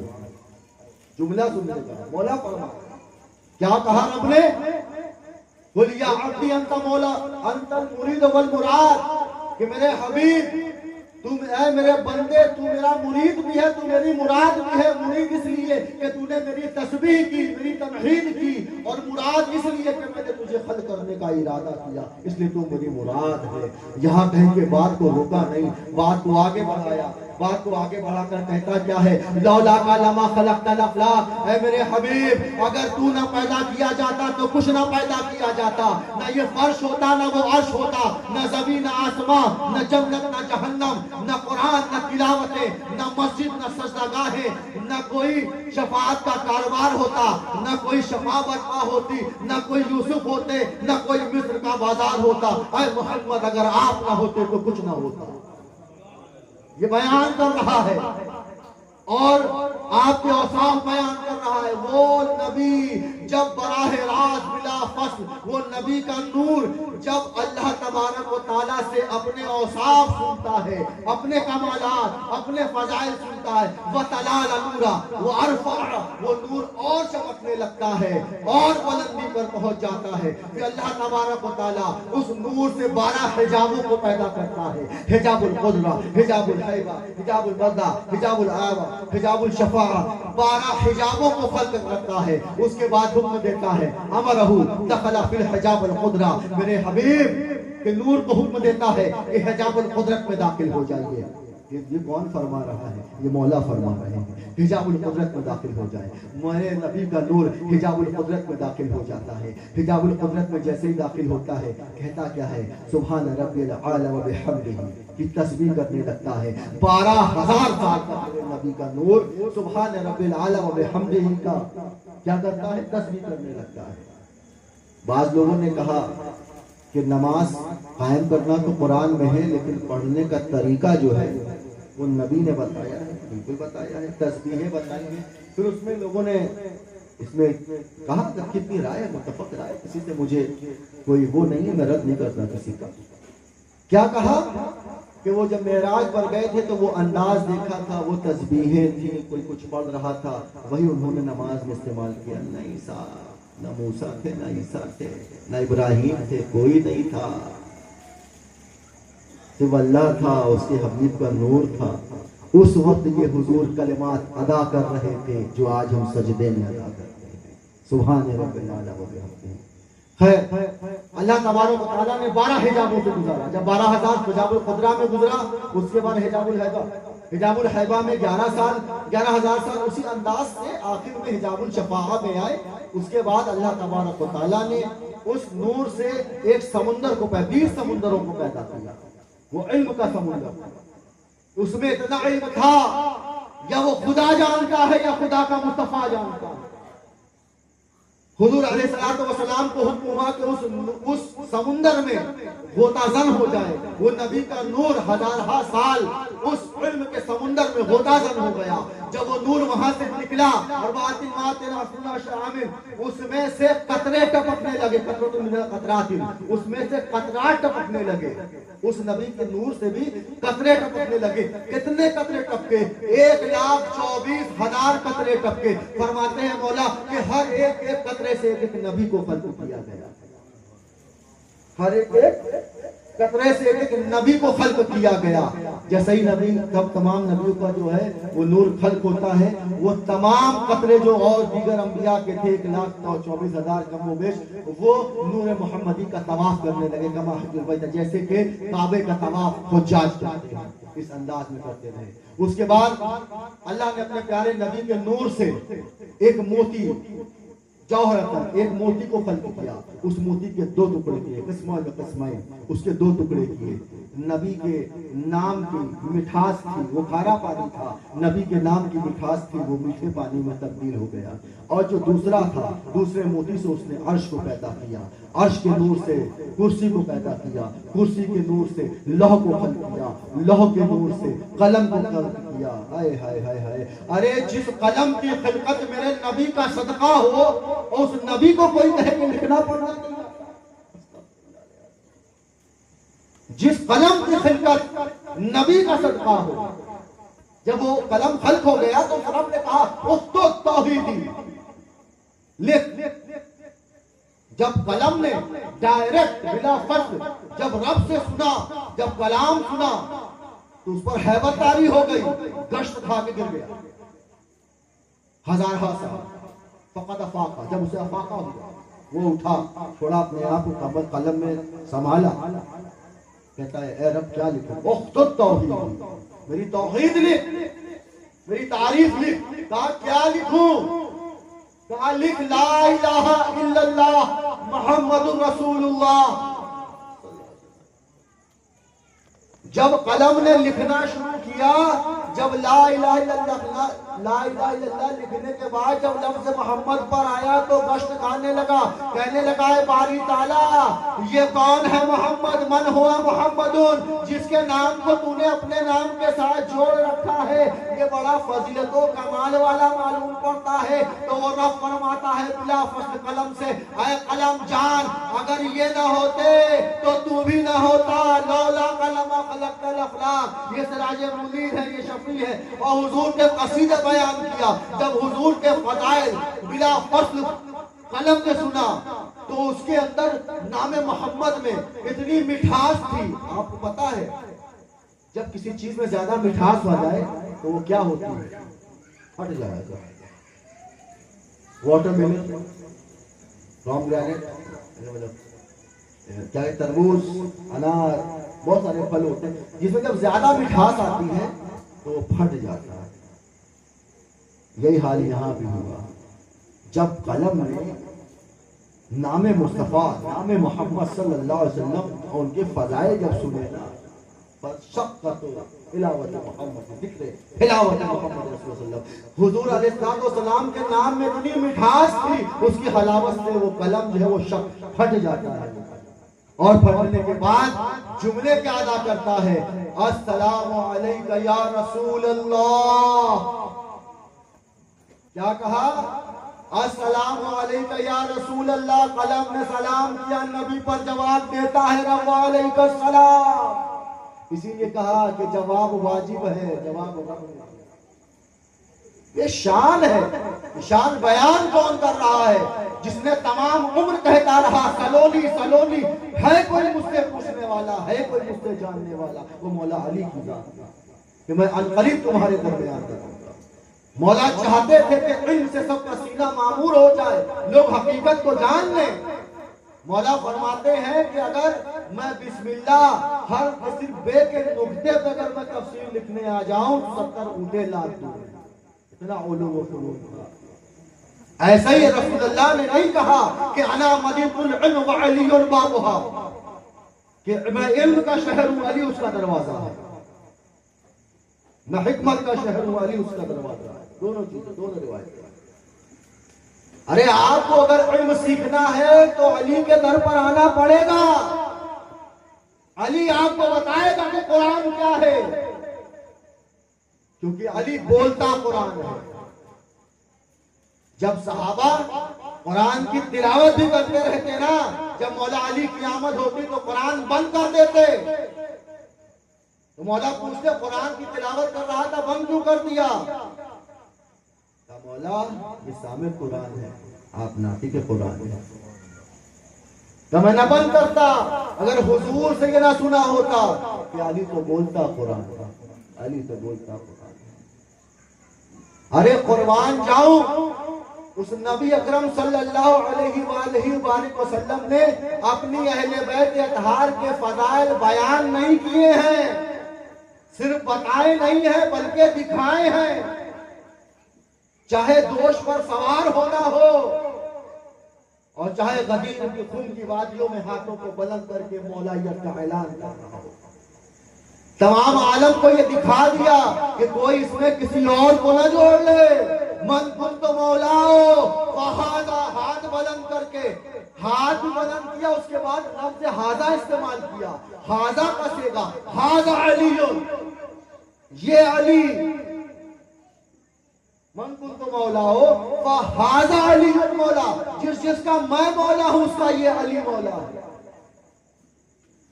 اور ایسے ہی نہیں کہا، پہلے گواہی لی انت تعلمون انی اولی بالمؤمنین من انفسہم، کیا تم گواہی دیتے ہو، کیا تم جانتے ہو کہ میں تمہاری جانوں سے زیادہ محبوب تر ہوں؟ سب صحابہ نے کہا قالوا بلا یا رسول اللہ، بے شک ہمارے مولا۔ انت تشہدون، کیا تم گواہی دیتے ہو؟ سب نے کہا قالوا بلا یا رسول اللہ۔ کہا اچھا گواہی دیتے ہو تو اب سنو، من کنت مولا فہذا علی مولا، جس کا میں مولا ہوں اس کا یہ علی مولا ہے۔ ارے جو علی کو مولا نہیں مانتا درست وہ مصطفیٰ کو مولا نہیں مانتا ہے، کیونکہ مولا علی کو وہی مولا مانے گا جو محمد مصطفیٰ کو مولا مانے گا۔ یہ مولا کو مولا نہ ماننا یہ مولا کی مولائیت سے انکار نہیں ہے، بلکہ مصطفیٰ کی بھی مولائیت سے انکار ہے کہ آپ ان کو بھی مولا نہیں مانتے۔ دعا فرمائی وَعَلِمَنْ عَلَاهُ بَنَغَضَبَهُ، اے اللہ تو صرف اسی کا ولی بن جو علی کو ولی جانے، تو اس کا دشمن بن جا جو علی سے بغض رکھے، تو اس سے صلح کر لے جو علی سے صلح کرے۔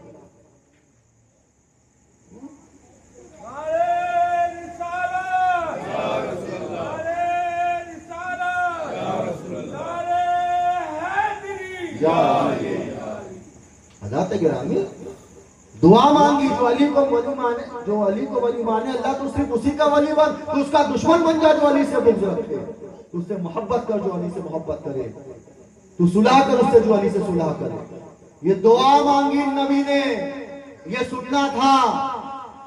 حضرت ابوبکر صدیق رضی اللہ تعالیٰ عنہ، فاروق اعظم رضی اللہ تعالیٰ، دونوں اٹھ کے کھڑے ہوتے ہیں، دونوں اٹھ کے مولا علی کی بارگاہ میں حاضر ہوتے ہیں لولا پر، کیا کہتے ہیں؟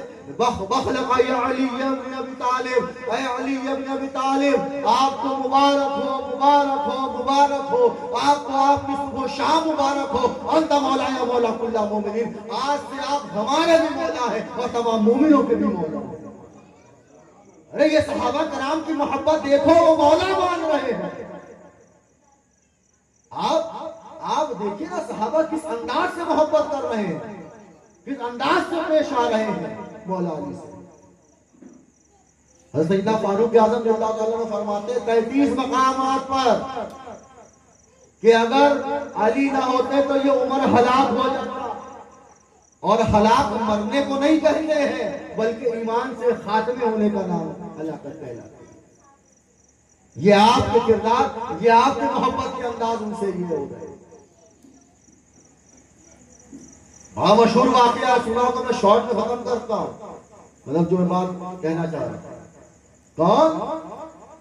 سیدنا فاروق اعظم رضی اللہ تعالیٰ عنہ، اس سے امام حسین سے کون سا جنت کا پروانہ ہی تو لیا تھا نا، غلامی کا پروانہ لیا تھا۔ ارے اگر آج ہم قبر میں حدنامہ یا شجرہ رکھتے ہیں، ارے غلامی کی سند لے کر جاتے ہیں تو پریشان نہ ہو، یہ صحابہ کی سنت ہے۔ فاروق اعظم بھی سند لے کر کے گئے تھے امام حسین سے غلامی، یہ انداز ہے۔ میرے دوستوں، میرے بزرگوں، نبی اکرم صلی اللہ علیہ وسلم نے اپنی اہل بیت کے اطہار کے فضائل فقط بیان نہیں کیے، بتائے نہیں، دکھائے ہیں۔ مسجد نبوی میں بیٹھے ہیں، خطبہ دے رہے ہیں، امام کی آمد ہوئی، ننھے ننھے قدموں سے امام حسین چلے آ رہے ہیں، خوشبو سب صحابہ کو محسوس ہو رہی ہے، راستہ دے رہا ہے امام۔ جب آخر میں پہنچتے ہیں، جب آخری سب بھی مکمل ہو جاتی ہے، پہنچتے ہیں تو آپ کے قدم لڑکھڑا جاتے ہیں۔ جب قدم لڑکھڑا جاتے ہیں نا تو حضور علیہ السلام خطبہ چھوڑ دیتے، خطبہ چھوڑ کے امام کو گود میں اٹھا کے بیٹھ گئے۔ خطبہ چل رہا تھا، خطبہ چھوڑا، اٹھایا، امام کو گود میں لے کر بیٹھ گئے۔ اب نہ کوئی تسبیح ہے، نہ کوئی تلاوت ہے، نہ کوئی آیت پڑھنی ہے۔ امام صاحب سے پوچھئے کہ جمعے کے خطبے میں دو خطبوں کے درمیان جب بیٹھتے ہیں تو کون سی آیت پڑھتے ہیں؟ جب جمعے کے دونوں خطبوں کے درمیان جب بیٹھتے ہیں تو کون سی آیت پڑھتے ہیں یا کون سا کلمہ ادا کرتے ہیں؟ کچھ نہیں پڑھنا ہے، صرف بیٹھے رہنا ہے۔ ارے وہ سنت ادا ہو رہی ہے جو امام حسین آ کے حضور کی آغوش میں بیٹھ گئے تھے۔ اب جب تک حسین کو سکون نہیں مل جاتا. ہوتا ہے نا بچے جب گود میں آتے ہیں تو جتنی دیر ان کو ان کی گود میں رہنا ہے رہتے ہیں, اس کے بعد کہتے ہیں ہاں ادھر چلنا ہے. جب تک امام گود میں بیٹھے رہے, حضور بیٹھے رہے, کوئی خطبہ نہیں, کوئی تسبیح نہیں, کوئی تلاوت نہیں, کوئی آیت نہیں. جب امام حسین کو تشفی مل گئی آغوش میں تو وہاں سے جیسے ہی اٹھ کے چلتے ہیں, اس کے بعد حضور پھر کھڑے ہوتے ہیں اور پھر خطبہ مکمل کرتے ہیں. اگر حضور نے یہ فضائل بتائے ہوتے تو ہو سکتا ہے لوگ بھول جاتے, مگر صحابہ کرام کی جماعت میں حضور نے دکھا دیا کہ دیکھو یہ حسین کس مقام کا ہے کہ اگر حسین آ جائے تو میں اپنا خطبہ تک روک دیتا ہوں.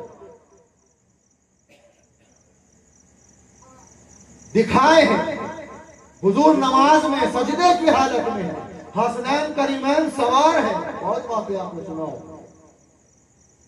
حالت نماز میں صحابیوں کو یہ شک و شبہات پیدا ہوئے کہ بڑا لمبا سجدہ ہو گیا ہے.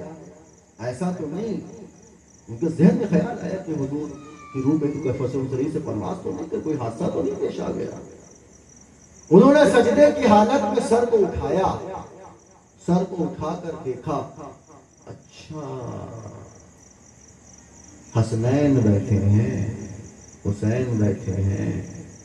اچھا یہ وہ ہیں جن کو حضور کہتے ہیں الحسین منی وانا من الحسین. اچھا حضور بہت محبت کرتے ہیں. واپس سجدے میں چلے. الصلاۃ معراج المومنین, نماز مومنوں کی معراج ہے. معراج اسے کہتے ہیں جب اللہ بندے کے سب سے زیادہ قریب ہو جائے اسے معراج کہا جاتا ہے. جتنی قربت مل جائے اس کو.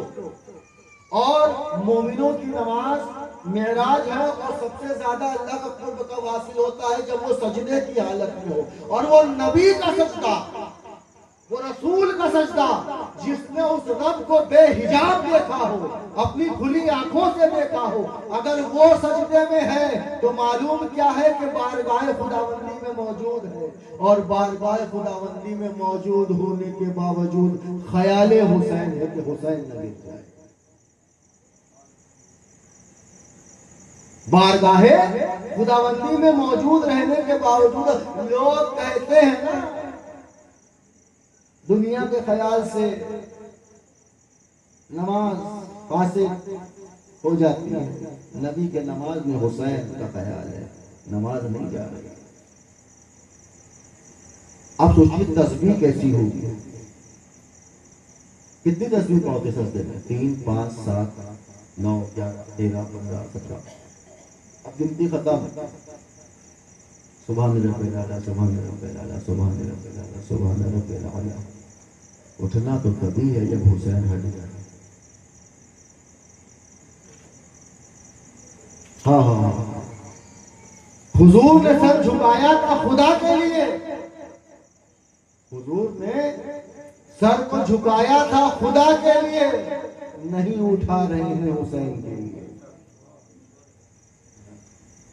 سجدے کو طول دے دیا.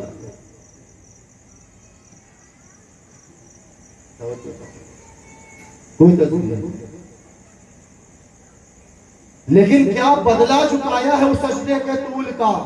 ارے حضور علیہ الصلوۃ والسلام نے اپنے شہزادے کے لیے, اپنے حسین کے لیے سجدے کو طول کیا تھا چند لمحوں کے لیے.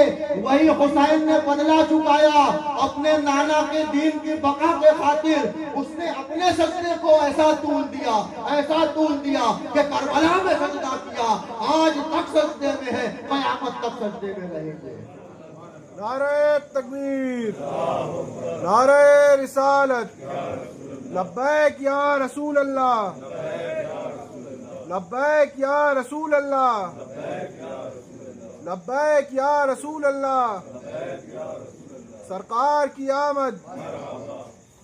حضرات گرامی, کیا طول کا بدلہ کیا دیا ہے. نانا نے طول دیا تھا چند لمحوں کے لیے, نواسے نے ایسا طول دیا, اسی کی دین کی بقا کے لیے. اور جو لوگ کہتے ہیں کہ نماز میں نبی کے خیال سے نماز فاسد ہو جاتی ہے، استغفر اللہ العیاذ باللہ، نبی کی نماز میں حسین کا خیال ہے. اور سن لو، دنیا کے خیال سے نماز فاسد ہوتی ہوگی. ہم نے حسین کو دنیا مانا کب ہے؟ ہمیں تو عقیدہ غریب نواز سے ملا ہے. یہ غریب نواز کی عطا ہے. غریب نواز نے کہا دین ہست حسین، کہ حسین کو دین ہے، اور دین کے خیال سے نماز نہیں فاسد ہوا کرتی ہے. دین ہست حسین، ہلکے حتیٰ کہ دین پناہ ہست حسین. دین کو جو پناہ ملی ہے وہ حسین سے ملی ہے. جب کوئی چیز گھبرا جائے، جب بچہ گھبرا جاتا ہے تو اپنے ماں کے آنچل میں پناہ مانگتا ہے. دین پر ایسے مظالم ڈھائے گئے، دین ایسے ماحول سے گزرا کہ اسے جب پناہ کی ضرورت ہوئی تو وہ امام حسین کی بارگاہ میں آیا. یہ کون فرما رہا ہے؟ یہ میں نہیں کہہ رہا، یہ عطائے رسول ہندوستان کے راجہ مہاراجہ غریب نواز فرما رہے ہیں. یہ وہ ذات. اب سنیے بات. اب اگر آپ سجدہ کر رہے ہیں، یہاں سجدہ کر رہے ہیں، ایک رکعت میں کیسے سجدہ کریں گے؟ 2 کریں گے، 3 تو نہیں کریں گے، 2 سجدہ ہوگا. اچھا 3 بار اگر آپ نے سر اٹھا لیا کیا ہوگا؟ اگر آپ ایک رکعت میں 3 بار سر اٹھا لیں گے تو نماز رہے گی یا چلی جائے گی؟ نماز چلی جائے گی. 3 بار کا حکم ہے، 2 ہی سجدے کرنے ہیں. اب غور فرمائیے کہ نبی، ہمارا نبی وہ تھا، امامت فرما رہا ہے، اور پچھلی صف میں بھی اگر کس نے ارکان ادا کرنا چھوڑیے، کسی نے اگر تلاوت میں بھی، آیت پڑھنے میں بھی، درود شریف پڑھنے میں بھی، کوئی بھی چیز پڑھنے میں اگر غلطی کی ہے تو ہمارا نبی فرما دیتا کہ فلاں جاؤ اپنی نماز دہرا لو، تم نے یہ غلطی کر دی تھی، تم نے یہ غلطی کر دی تھی. اب جب نبی کے دوش پر امام سوار تھے تو پیچھے بے شمار صحابہ کرام کی جماعت نے اپنے سروں کو اٹھایا سجدے سے، دیکھا حسین کو، واپس سجدے میں چلے گئے. مگر اس کے نماز سے فارغ ہونے کے بعد رسول اللہ نے کسی بھی صحابہ سے یہ نہیں کہا کہ تم نے 3 بار سر اٹھایا تھا، تم نماز دہرا لو. کسی صحابہ سے نہیں کہا. پتا کیا چلا کہ اگر حالت نماز میں بلکہ حالت سجود میں بھی اگر تم سر اٹھا کے حسین کو دیکھ لو تو تمہاری نماز نہیں جایا کرتی، تمہاری نماز نہیں جایا کرتی. یہ مقام ہے امام. اچھا حضرت علی 1:15 ہو رہا ہے، ہم کو بتا دیجیے گا، ٹھیک ہے نا؟ جب روکنا ہوگا کیونکہ میں چاہتا ہوں کہ صحابہ کرام کے وقت تمام لوگ موجود رہیں، اور تو وہ جو ہے بتا دیجیے کہ ہاں بھائی وقت ہو گیا ہے، بس اٹھ جائیں گے. کوئی گفتگو چل رہی ہے، میں تھوڑا سا اور واقعہ آپ سے عرض کرتا ہوں. درود شریف پڑھ لیں آپ لوگ. اللہم صلی علی محمد. حضرات گرامی، دیکھیے مشورہ کرنا اللہ کی سنت ہے. انسانوں کو پیدا کرنا ہوگا، کوئی بھی چیز ہے، اللہ نے فرشتوں سے مشورہ کیا. مشورہ کرنا چاہیے، اللہ کی سنت ہے. مگر اس پاک پروردگار نے جب اہل بیت اطہار علیہ السلام کا جب معاملہ پیش آیا تو اس نے مشورہ نہیں کیا. میں آپ کو جتنی آیت اہل بیت کی شان میں اللہ تبارک و تعالیٰ نے نازل کی ہے اس میں کہیں آپ کو نہیں دیکھا گیا کہ اس نے مشورہ کیا. اس میں لفظ آیا ہے انما، جو بات شروع کر رہا انما. کیسے؟ انما کا مطلب کیا ہوتا ہے؟ انما کے بہت سے مطلب ہوتے ہیں، بے شک میں اور یہ تمام آپ اس کو جوڑ سکتے ہیں، لیکن میں آپ کو ایک آسان لفظوں میں سمجھا دیتا ہوں، ایک آسان لہجہ. بس تو بس ہے، تو ہے، ہوتا ہے نا، ہاں بس. جب پختہ ہے بات کہنا ہے تو ہے، بس تو بس شیور. ایک آسان لہجے میں آپ کو اس کا معنی بتا رہے ہیں. اب اس نے کہا کیا؟ اب قرآن فرماتا ہے انما امرہ انما یرید اللہ لیذهب عنکم الرجس اہل البیت ولیطہرکم تطہیرا. کہ اللہ نے ارادہ کیا، اللہ نے چاہا، کوئی مشورہ نہیں کیا اس نے. انما یرید اللہ، یہ اللہ کا ارادہ ہے، وہ اس کی چاہت ہے. وہ کیا چاہ رہا ہے؟ وہ چاہ کیا رہا ہے کہ آپ میرے حبیب آپ کی اہل بیت سے تمام رجس سے پاک اور صاف شفاف کرتے ہیں. اس اللہ نے تمام، توجہ چاہوں گا میں، رجس سے پاک، رجس ہے نا، رجس نجس نہیں آیا ہے. توجہ چاہوں گا. آپ نے کیا سوچا کہ جیسے آپ نہائے دھوئے بہترین جو ہے غسل کر کے سرما لگا کے لگا کے کرتا پاجامہ پہن کر آ گئے تو آپ پاک صاف ہو گئے؟ یہ اللہ پاک کر رہا ہے. آپ کے پاک ہونے میں، اللہ کے پاک کرنے میں زمین اور آسمان کا فرق ہے. ارے اللہ نے اہل بیت اطہار کو ایسا پاک کیا ہے، ایسا پاک کیا ہے، ایسا پاک کیا ہے، اگر کوئی ان کو محبت بھری نگاہوں سے دیکھ لے تو وہ بھی پاک ہو جائے. ایسا پاک کیا ہے. اب پاک دیکھیے کیا ہے، نجس نہیں استعمال کیا ہے، رجس استعمال کیا ہے. اب نجس اور رجس میں فرق کیا ہوتا ہے؟ نجس اسے کہتے ہیں جسے آپ پانی سے بھی پاک کر سکتے ہیں. توجہ چاہوں گا.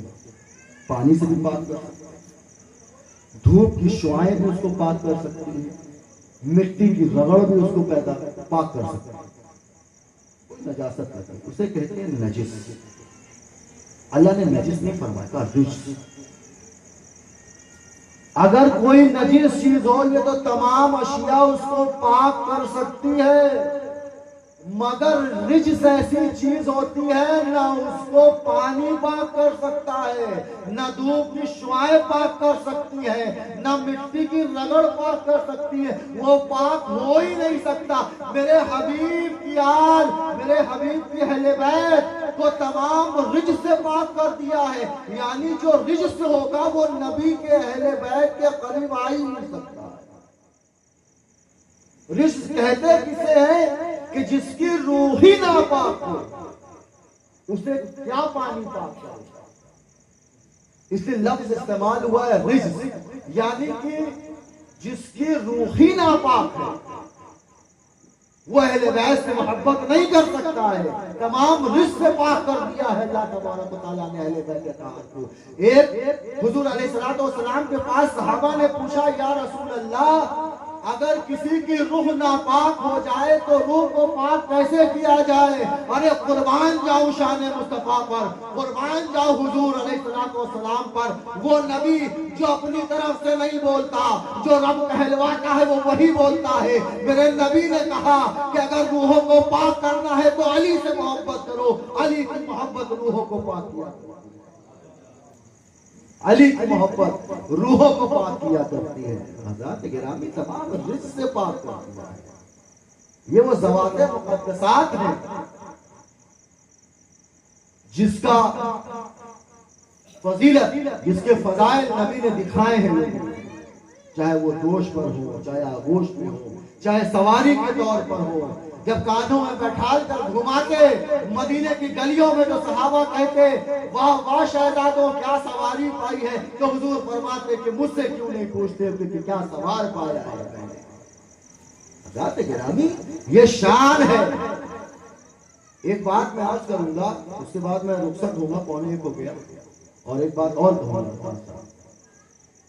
دیکھیے آپ کے ربط کیسا ہے. میں ایک بات کہتا ہوں کہ اہل بیت اطہار کا اور حضور ربط کیسا ہے. اہل بیت اگر کہا جائے اور پنجتن پاک کہا جائے، اگر نازل ہوئی تو اہل بیت میں حضور علیہ السلام کی ذات مقدسہ شامل ہے. پنجتن پاک میں ایک ذات حضور علیہ السلام کی ذات. ایسا قربان جاؤں کہ ہر کی الگ الگ الگ الگ اللہ نے فضائل بیان کیے ہیں.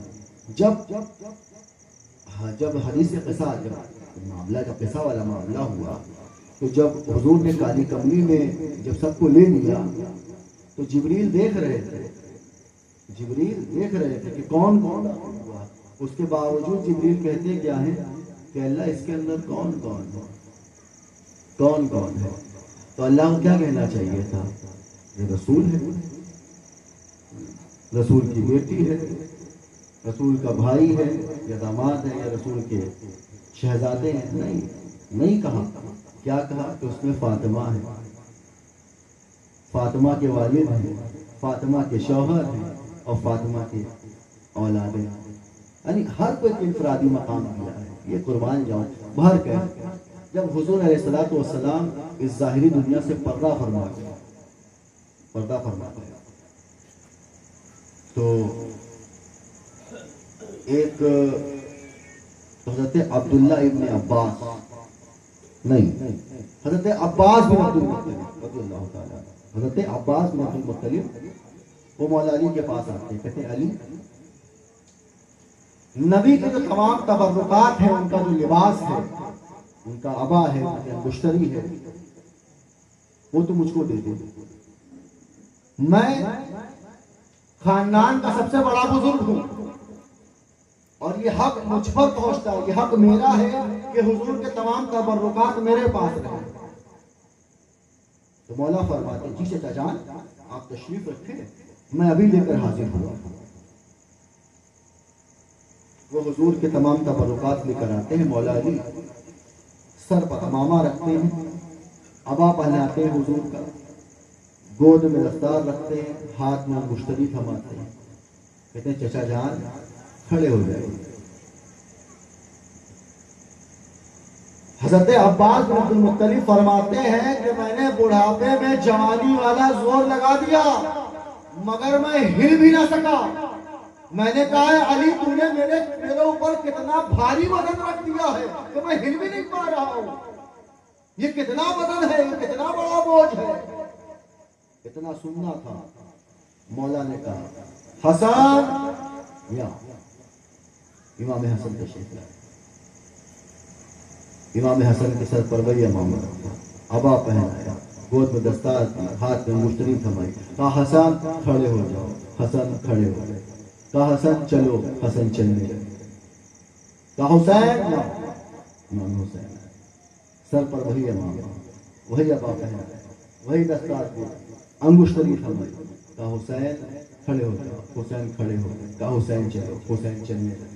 مولا علی نے وہی تمام تبرکات خود زیب تن کیا، کھڑے ہوئے، چلنے لگے. جب یہ نظارہ حضرت عباس بن عبد المطلب نے دیکھا تو دروازے کی طرف جانے لگے. جب دروازے کی طرف جانے لگے تو مولا علی نے آواز لگی چچا عباس کدھر کو جاتے ہو؟ کیا تبرکات لے کر نہیں جاؤ گے؟ حضرت عباس بن عبد المطلب فرماتے ہیں علی مجھے اس بات پر حیرانی نہیں ہوئی کہ میں ان تبرکات کا بوجھ نہ اٹھا سکا، تمہارے بچوں نے اٹھا لیا. ارے یہ قوت پروردگار کی اولاد ہے، شیر خدا کی اولاد ہے، فاتح خیبر کی اولاد ہے. یہ نہیں اٹھائیں گے تو کون اٹھائے گا؟ مجھے اس بات پر حیرانی نہیں ہوئی کہ میں ان وزن کو نہ اٹھا سکا، تیرے بچوں نے اٹھا لیا. نہیں، بلکہ مجھے حیرانی اس بات پر ہوئی کہ تیری قد و قامت میں فرق، تیرے بچوں کی قد و قامت میں فرق، حضور علیہ السلام کی قد و قامت میں فرق. مگر جب حسن اس لباس کو پہنتا ہے تو معلوم یہ پڑتا ہے کہ یہ لباس حسن کے لیے تیار کیا گیا ہے. جب یہ حسین اس لباس کو پہنتا ہے تو معلوم پڑتا ہے یہ لباس حسین کے لیے تیار کیا گیا ہے. اے علی تیری قد و قامت میں کتنا فرق ہے، تیری لمبائی چوڑائی میں، تیرے بچوں کی لمبائی چوڑائی میں کتنا فرق ہے، مگر تو جب اس لباس کو پہنتا ہے تو معلوم پڑتا ہے یہ لباس تیرے لیے تیار کیا گیا ہے. آپ ربط دیکھیے، آپ تقاضے دیکھیے کہ یہ تبرکات آخر ہے کس کے، یہ کس کے حق میں ہے. باہر کہتے یہ محبت کا تقاضا تھا، یہ محبت کا تقاضا تھا. آج اس انداز سے ہم نبی کے فضائل بیان کرتے ہیں، یہ اہل بیت کے فضائل بیان کرتے ہیں، یہ بخل حرمہ نصیبی ہے صاحب. یہ بخل ہدمہ نصیبی ہے۔ آج بڑا تعجب ہوتا ہے کہ ہمارے ممبروں سے بولا جاتا ہے کہ 40 سال کے بعد نبی جو ہے نبی بنے، استغفر اللہ، ہم جیسے تھے، یہ تمام چیزیں بیان کرتے ہیں۔ مگر ایک کافر کہتا کیا ہے، سنت مہاتما ٹائپ ہے، وہ کہتا کیا ہے کہ نبی کو اپنے تک محدود نہ رکھیے، علی اعلان اس نے کہا۔ حیدرآباد یونیورسٹی میں، علی گڑھ یونیورسٹی میں، کئی جگہ ہمارے ساتھی کانفرنس میں رہا، سیمینارز میں رہا، میں تقریریں بہت کم کیا کرتا ہوں۔ کہتا کیا ہے کہ وہ رحمتاً للمسلمین نہیں ہے، مسلمانوں تک حبیب کو محدود نہ رکھیے، محمد مصطفیٰ کو مسلمانوں تک محدود نہ رکھیے، وہ رحمتاً للمسلمین نہیں ہے بلکہ رحمتاً للعالمین ہے، اور عالم میں تو ہم لوگ بھی آتے ہیں۔ وہ نبی کے فضائل اس انداز میں بیان کر رہا ہے اور ہم کس انداز میں بیان کر رہے ہیں۔ ارے نبی کے فضائل سننا ہے، جاننا ہے تو بی بی خدیجہ کے پاس بھی چل چلو۔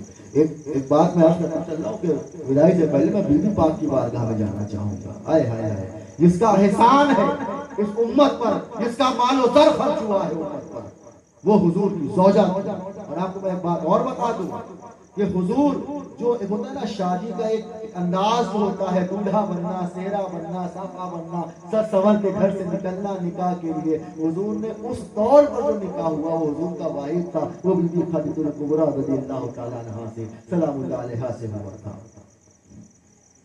اب ہوا کیا، بہت بڑی مالدار خاتون تھی، بہت مال و زر تھا ان کے پاس۔ ان کا ایک منشی تھا، اس کا نام تھا میسرہ۔ کیا نام تھا؟ میسرہ۔ میسرہ سے کہا سنا ہے کوئی یہاں محمد نام کے ہیں مکہ میں؟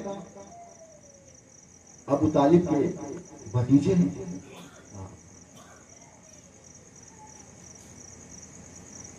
کہا سنا کہ جب وہ تجارت پہ جاتے ہیں تو بڑا فائدہ ہوتا ہے، بڑا منافع ہوتا ہے۔ جی بڑے امین ہیں، بڑے صادق ہیں، بڑے سچے ہیں۔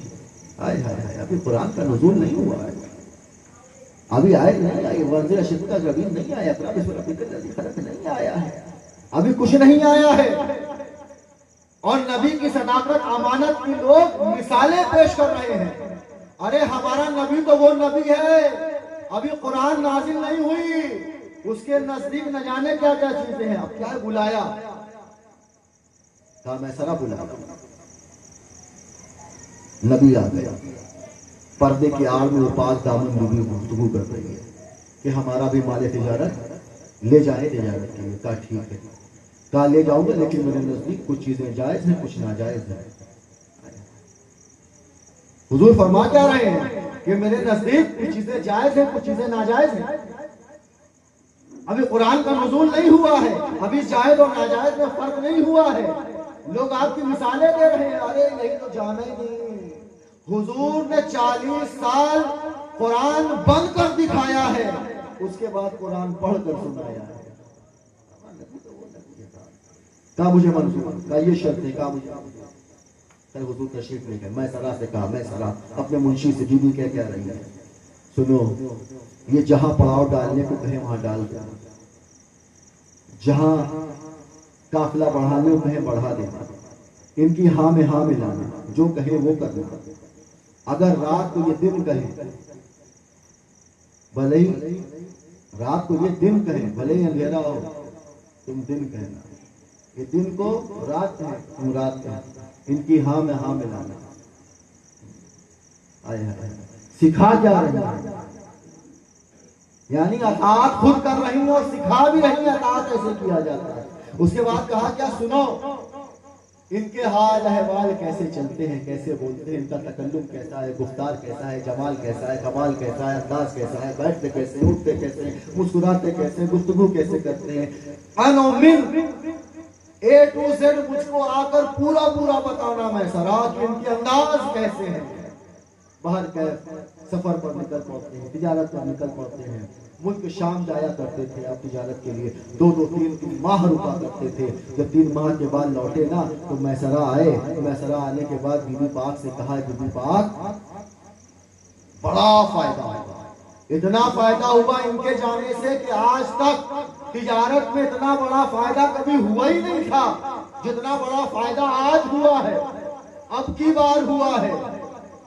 تو بی بی پاک کہتی کیا ہے اے میسرہ مجھے نفع نقصان کا نہ بتا، ان کے بارے میں بتا، ان کے حال و احوال بتا، کیسے بولتے تھے، کیسے چلتے تھے، کیا گفتار تھا، کیا انداز تھا، کیا ہوتا تھا۔ اب میسرہ بیان کر رہے ہیں، یہ بیان کرو، یہ ہے فضائل نبی کے۔ کیا کہا میسرہ کہ بی بی جب وہ چلتے نا حضور کے سر پر ہمیشہ ایک بال رہا، وہ بادل رہا کرتا تھا، ایک بادل رہا کرتا تھا، آپ کے اوپر دھوپ نہیں پڑتی تھی، رب کو منظور ہی نہیں تھا کہ آپ کا سایہ زمین پر پڑے۔ مسئلہ اور بتا کہ جب کسی کو تکلیف ہو جاتی نا تو اپنا لعاب دہن دیتے، وہ شفایاب ہو جاتا۔ کہا اور بتا مسئلہ، کہا راستے میں بہت ساری نہریں ملی، بہت سارے تالاب ملے، جہاں کا پانی کڑوا اور کھارا ہوتا نا لعاب دہن مصطفیٰ ڈل جاتا تو وہ میٹھا بن جایا کرتا تھا۔ یہ نبی کے فضائل بیان ہو رہے ہیں۔ کہا مسئلہ اور بتا، کہا حضور درمیانی قد کے تھے، نہ بہت لمبے تھے نہ بہت چھوٹے تھے، مگر بڑے سے بڑا قد والا جب ان کے بغل میں آ کر کھڑا ہوتا نا تو وہ سر سے لے کر گردن تک چھوٹا معلوم پڑتا تھا۔ رب کو منظور ہی نہیں تھا کہ کوئی نبی سے اونچا دکھائی دے۔ ارے جانو جب حسین کاندھے پر سوار تھے تو یہ جانو نا کہ رب کو منظور تھا۔ کہا اور بتا مسئلہ اور کیا تھا؟ کہا کہ ہم 3 ماہ رہے اور لوگوں کے بال بڑھتے تھے، داڑیاں بڑھتی تھی، ساری چیزیں بڑھتی تھی، ہم لوگوں کو کٹوانے ہی پڑتے تھے، مگر اتنے ماہ میں نے نہیں دیکھا کہ نبی کے بال بڑھے ہوں یا داڑھی بہت بڑھ گئی ہو۔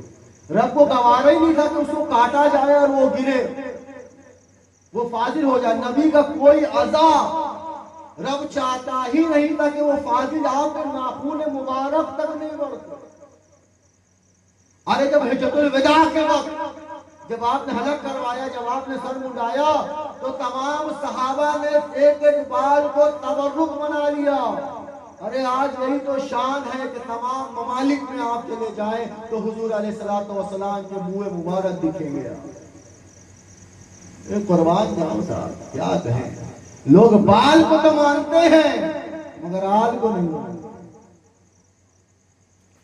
یہ حال ہے۔ کہا اور بتاؤ مسئلہ، کہا بی بی جب وہ نرم ریت پر چلتے نا، نرم ریت پر، نرم ریت ایسی ہوتی ہے کہ اگر بچوں کے بھی آپ اس کو کھڑا کر دیں اس کے بھی قدم کے نشان پڑ جائیں۔ میرا نبی تو نرم کے لیے نرم تھا ہی، ایسا نرم مت پوچھو۔ کہا کیا؟ کہا جب وہ نرم ریت پر چلتے نا تو ان کے قدموں کے نشان نہیں پڑتے، اور جب سخت چٹانوں پر چلتے تو ان کے قدموں کے نشان بن جایا کرتے۔ اور ایک بات میں آخر میں کہہ کے رخصت ہوں گا کہ وقت زیادہ ہو گیا ہے، وہ یہ آپ لوگ بھی بور ہو گئے ہیں، کیا سمجھیں، وہ یہ کہ آج ایک بات ہم لوگ کہتے ہیں نا، بہت دلوں کو مغالطہ ہوتا ہے، کہتے ہیں کہ ارے وہ گھوڑا ذوالجناح تھا جو حضور کے زمانے میں تھا، لیکن بڑا ہے مشکوک معاملہ کیا کہ تھا، اور وہی مولا نے بھی استعمال کیا اور کربلا میں وہی ذوالجناح امام کے ساتھ بھی گیا، جبکہ گھوڑے کی اتنی عمر نہیں ہوتی ہے، اور یہ 50-60 سال کا وقفہ یہ کیسے ممکن ہے؟ ارے میسرہ یہی تو بیان کر رہا ہے۔ میسرہ نے کہا کہ نبی کی شان وہ شان تھی کہ جس سواری پر سوار ہو جاتے ہیں اسے کبھی بڑھاپا نہیں آتا، ہمیشہ جوان رہتی ہے، ہمیشہ جوان رہتی ہے، کبھی اسے بڑھاپا نہیں آتا۔ ارے یہ وہ سیدہ ہیں کہ جنہوں نے اپنے نکاح کا، یہی بی بی خدیجہ کبریٰ سلام اللہ علیہا، کہ جنہوں نے نکاح کی دعوت دی حضور کی بارگاہ میں اور حضور نے جسے تسلیم کیا۔ ارے نکاح کے بعد انہوں نے جو مال و زر خرچ کیے جسے بیان نہیں کیا جا سکتا ہے۔ اعلان نبوت کے بعد کفاران مکہ جب حضور کی بارگاہ میں حضور کے در پہ آ کر طرح طرح کے الفاظ کا استعمال کرنے لگے، حضور کی شان میں غستاخی کرنے لگے، تو یہی بیوی نے پردے کے پیچھے سے کہا، آواز سن سن کر ایک ایک کو پہچانا اور کہا، اے فلاں ابن فلاں، کیا تیرے باپ نے مجھ سے اتنا قرضہ نہیں لیا تھا؟ آج چکا۔ اے فلاں ابن فلاں، تیری ماں مجھ سے اتنا قرضہ مانگ کے لے گئی تھی۔ اے فلاں ابن فلاں، تیرا بھائی مجھ سے قرضہ مانگ کر لے گیا تھا۔ اے فلاں ابن فلاں، تو مجھ سے قرضہ مانگ کر لے کر چلا گیا تھا۔ ساروں نے ہاتھ جوڑ لیا، بی بی کیا کرنا ہو گیا؟ ارے وہ بی بی فرماتی کیا ہے کہ ارے آتا جا، رسول اللہ کے کلمے پڑھتے جا اور تمام قرض معاف کراتے جا، معاف کراتے جا۔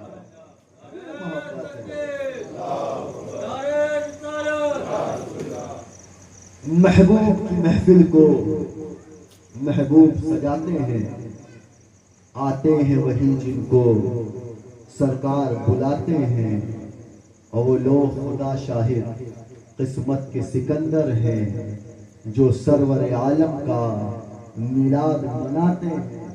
اور اس آس پہ زندہ ہوں، کہہ دے یہ کوئی آ کر، چل تجھ کو مدینے میں سرکار بلاتے ہیں۔ سلام پڑھیے حسین پر کہ بہشت جس کا صلہ ملے، یہ طلب تو اپنی طرف سے ہے، پھر ادھر سے دیکھیے کیا ملے۔ اور جو در حسین پہ ہو مقیم، وہ ضرور پہنچ گیا تلک، جو علی ملے تو نبی ملے، جو نبی ملے تو خدا ملے۔ حضرات، میں میلاد کے موضوع پر ایک بات خالی عرض کرنا چاہتا ہوں، ذہن سے نکل گئی تھی، اصل میں نوٹ بنایا تھا، لیکن نوٹ آپ کے چہرے سے نظر ہی نہیں ہٹی میں نوٹس کیا دیکھا جو بنائے تھے، اس میں کچھ بولے ہی نہیں۔ باہر کیا کہ دیکھیے، اللہ نے اسی نور کو بشری جامہ پہنا کر ہمارے درمیان بھیجا، اسی نور کو، وہ نور رب کی خلقت، رب نے اس کو پیدا کیا، علیحدہ کیا اپنے نور سے۔ دیکھیے یہ کرسی ہے، یہ کرسی ہے، اس کو بنانے والا کیا کہے گا؟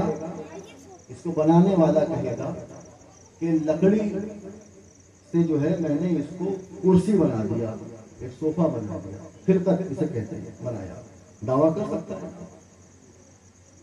لیکن یہ بنا کس چیز کا ہے؟ لکڑی کا۔ یہ نہیں کہے گا کہ لکڑی میں نے بنائی، یہ تو کہے گا کہ یہ صوفہ، یہ کرسی میں نے بنائی ہے، مگر اس کا مادہ لکڑی ہے۔